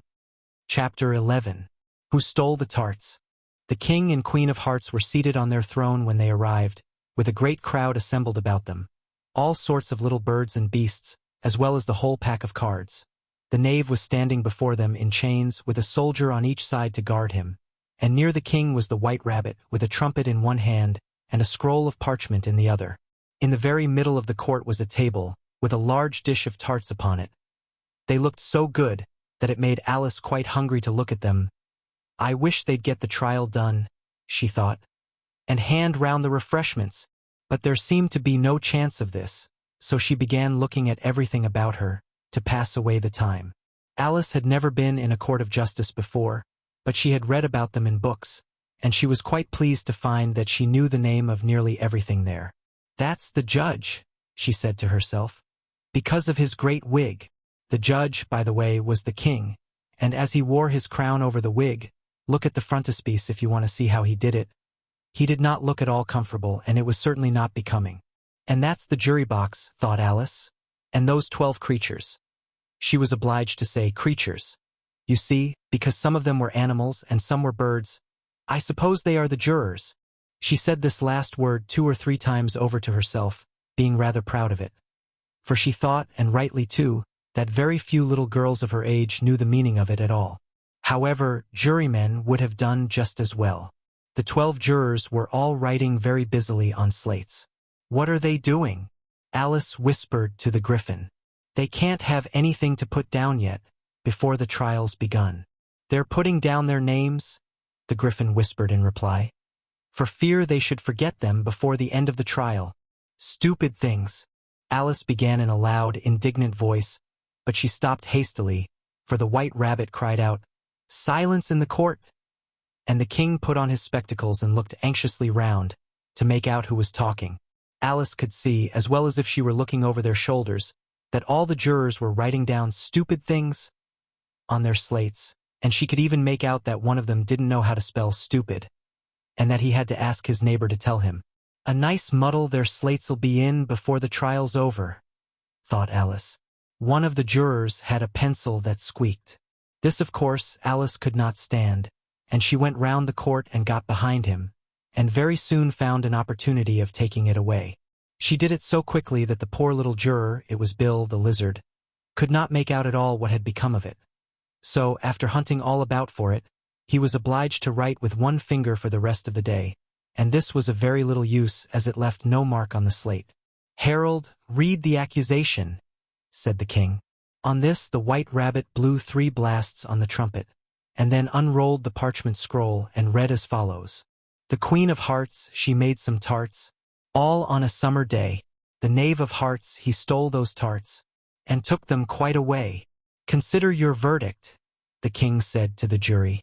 "Not yet, not yet," the rabbit hastily interrupted. "There's a great deal to come before that." "Call the first witness," said the king, and the White Rabbit blew 3 blasts on the trumpet and called out, "First witness." The first witness was the Hatter. He came in with a teacup in one hand and a piece of bread and butter in the other. "I beg pardon, your majesty," he began, "for bringing these in, but I hadn't quite finished my tea when I was sent for." "You ought to have finished," said the king. "When did you begin?" The Hatter looked at the March Hare, who had followed him into the court, arm in arm with the Dormouse. 14th of March, I think it was," he said. 15th, said the March Hare. 16th, added the Dormouse. "Write that down," the king said to the jury, and the jury eagerly wrote down all 3 dates on their slates, and then added them up and reduced the answer to shillings and pence. "Take off your hat," the king said to the Hatter. "It isn't mine," said the Hatter. "Stolen," the king exclaimed, turning to the jury, who instantly made a memorandum of the fact. "I keep them to sell," the Hatter added as an explanation. "I've none of my own. I'm a Hatter." Here the queen put on her spectacles and began staring at the Hatter, who turned pale and fidgeted. "Give your evidence," said the king.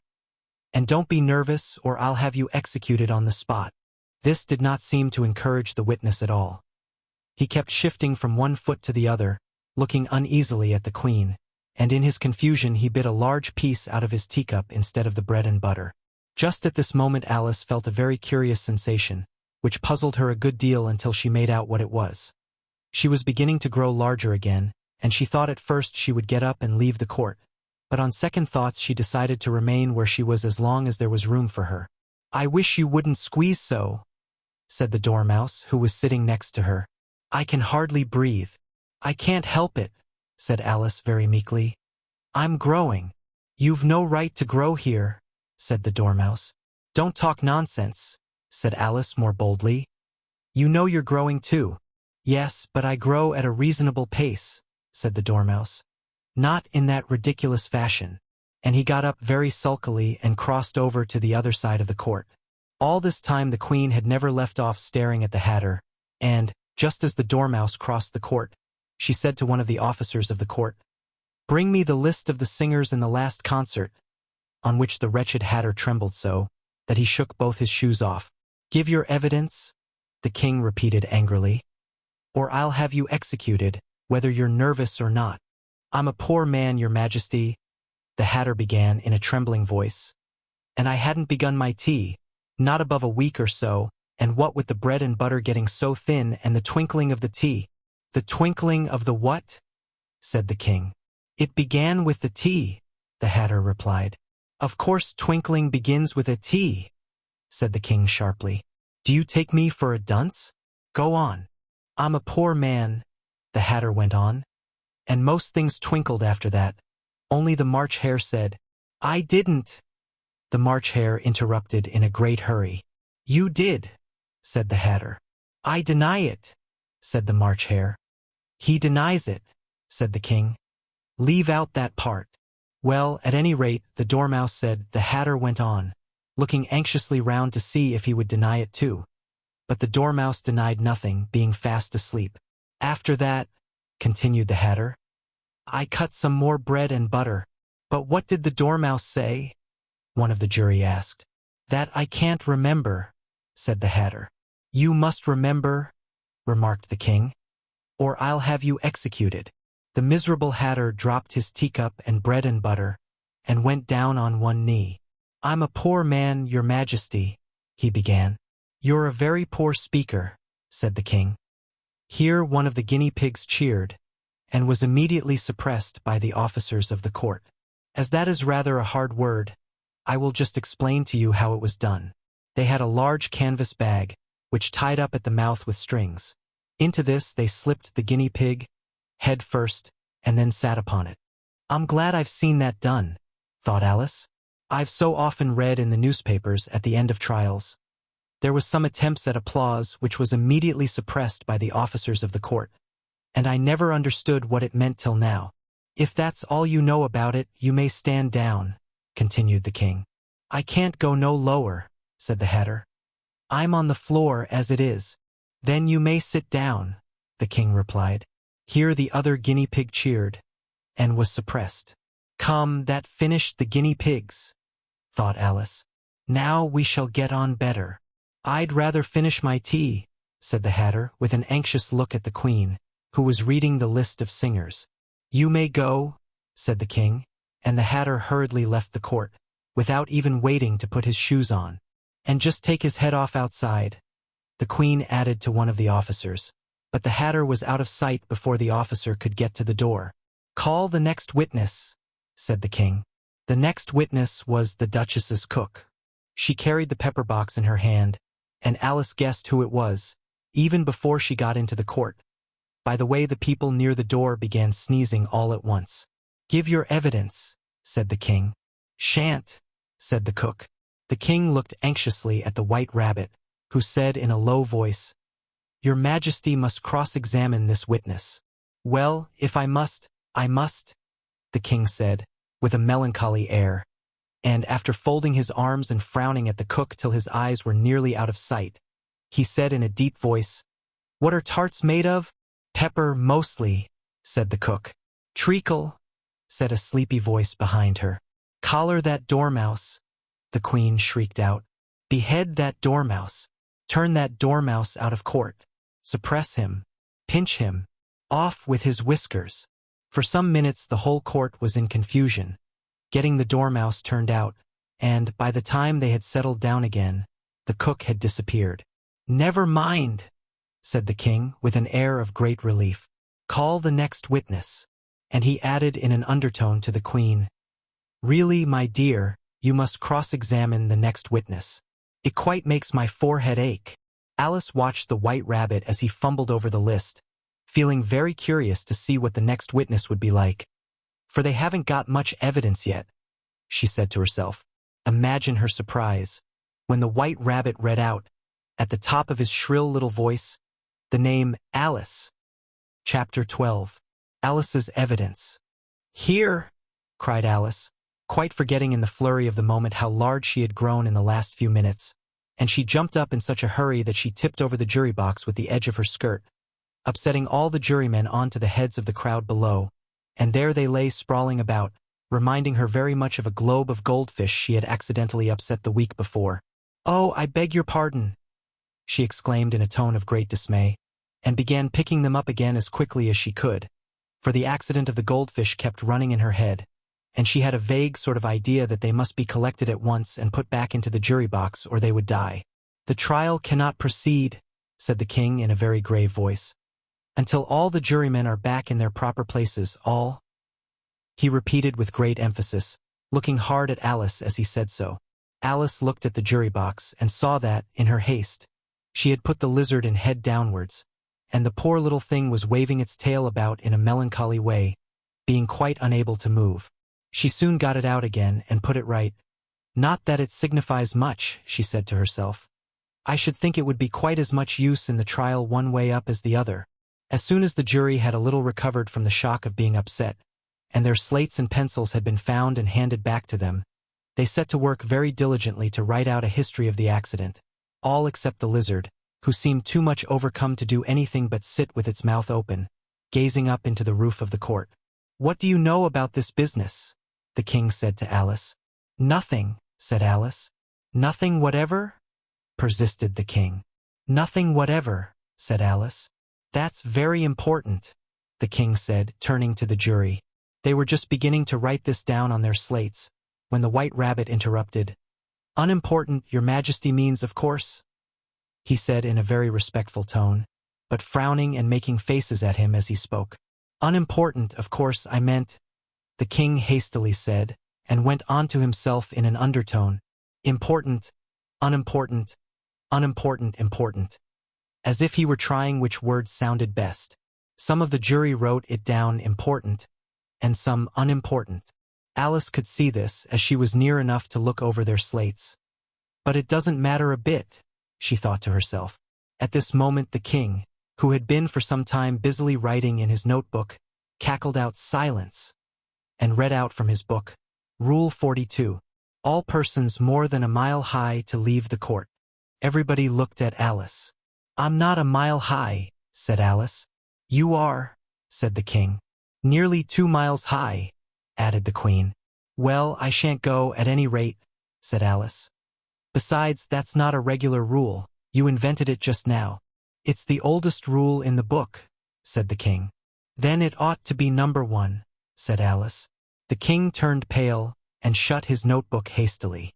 Consider your verdict, he said to the jury, in a low, trembling voice. There's more evidence to come yet, please your majesty, said the White Rabbit, jumping up in a great hurry. This paper has just been picked up. What's in it? Said the queen. I haven't opened it yet, said the White Rabbit. But it seems to be a letter, written by the prisoner to somebody. It must have been that, said the king. Unless it was written to nobody, which isn't usual, you know. Who is it directed to? Said one of the jurymen. It isn't directed at all, said the White Rabbit. In fact, there's nothing written on the outside. He unfolded the paper as he spoke, and added, It isn't a letter after all. It's a set of verses. Are they in the prisoner's handwriting? Asked another of the jurymen. No, they're not, said the White Rabbit. And that's the queerest thing about it. The jury all looked puzzled. He must have imitated somebody else's hand, said the king. The jury all brightened up again. Please your majesty, said the knave. I didn't write it, and they can't prove I did. There's no name signed at the end. If you didn't sign it, said the king, that only makes the matter worse. You must have meant some mischief, or else you'd have signed your name like an honest man. There was a general clapping of hands at this. It was the first really clever thing the king had said that day. That proves his guilt, said the queen. It proves nothing of the sort, said Alice. Why, you don't even know what they're about. Read them, said the king. The White Rabbit put on his spectacles. Where shall I begin, please your majesty? He asked. Begin at the beginning, the king said gravely, and go on till you come to the end. Then stop. That's the most important piece of evidence we've heard yet, said the king, rubbing his hands. So now let the jury. If any one of them can explain it, said Alice. She had grown so large in the last few minutes that she wasn't a bit afraid of interrupting him. I'll give him 6pence. I don't believe there's an atom of meaning in it. The jury all wrote down on their slates. She doesn't believe there's an atom of meaning in it. But none of them attempted to explain the paper. If there's no meaning in it, said the king, that saves a world of trouble, you know, as we needn't try to find any. And yet I don't know, he went on, spreading out the verses on his knee and looking at them with one eye. I seem to see some meaning in them after all. Said I could not swim. You can't swim, can you? He added, turning to the knave. The knave shook his head sadly. "Do I look like it?" he said. Which he certainly did not, being made entirely of cardboard. "All right so far," said the king, and he went on muttering over the verses to himself. "We know it to be true. That's the jury, of course. I gave her 1, they gave him 2. Why, that must be what he did with the tarts, you know. But it goes on, they all returned from him to you," said Alice. "Why, there they are," said the king triumphantly, pointing to the tarts on the table. "Nothing can be clearer than that. Then again, before she had this fit—" "You never had fits, my dear, I think?" he said to the queen. "Never," said the queen furiously, throwing an inkstand at the lizard as she spoke. The unfortunate little Bill had left off writing on his slate with 1 finger, as he found it made no mark.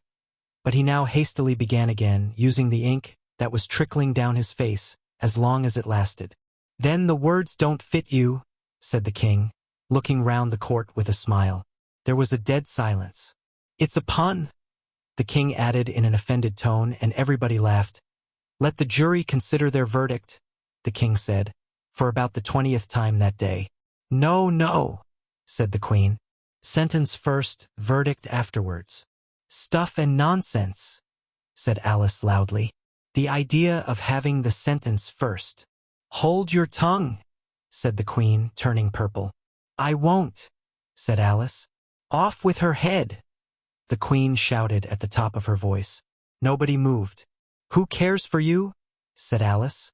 She had grown to her full size by this time. "You're nothing but a pack of cards." "Who cares for you?" said Alice. She had grown to her full size by this time. "You're nothing but a pack of cards." At this the whole pack rose up into the air and came flying down upon her. She gave a little scream, half of fright and half of anger, and tried to beat them off, and found herself lying on the bank, with her head in the lap of her sister, who was gently brushing away some dead leaves that had fluttered down from the trees upon her face. "Wake up, Alice dear," said her sister. "Why, what a long sleep you've had."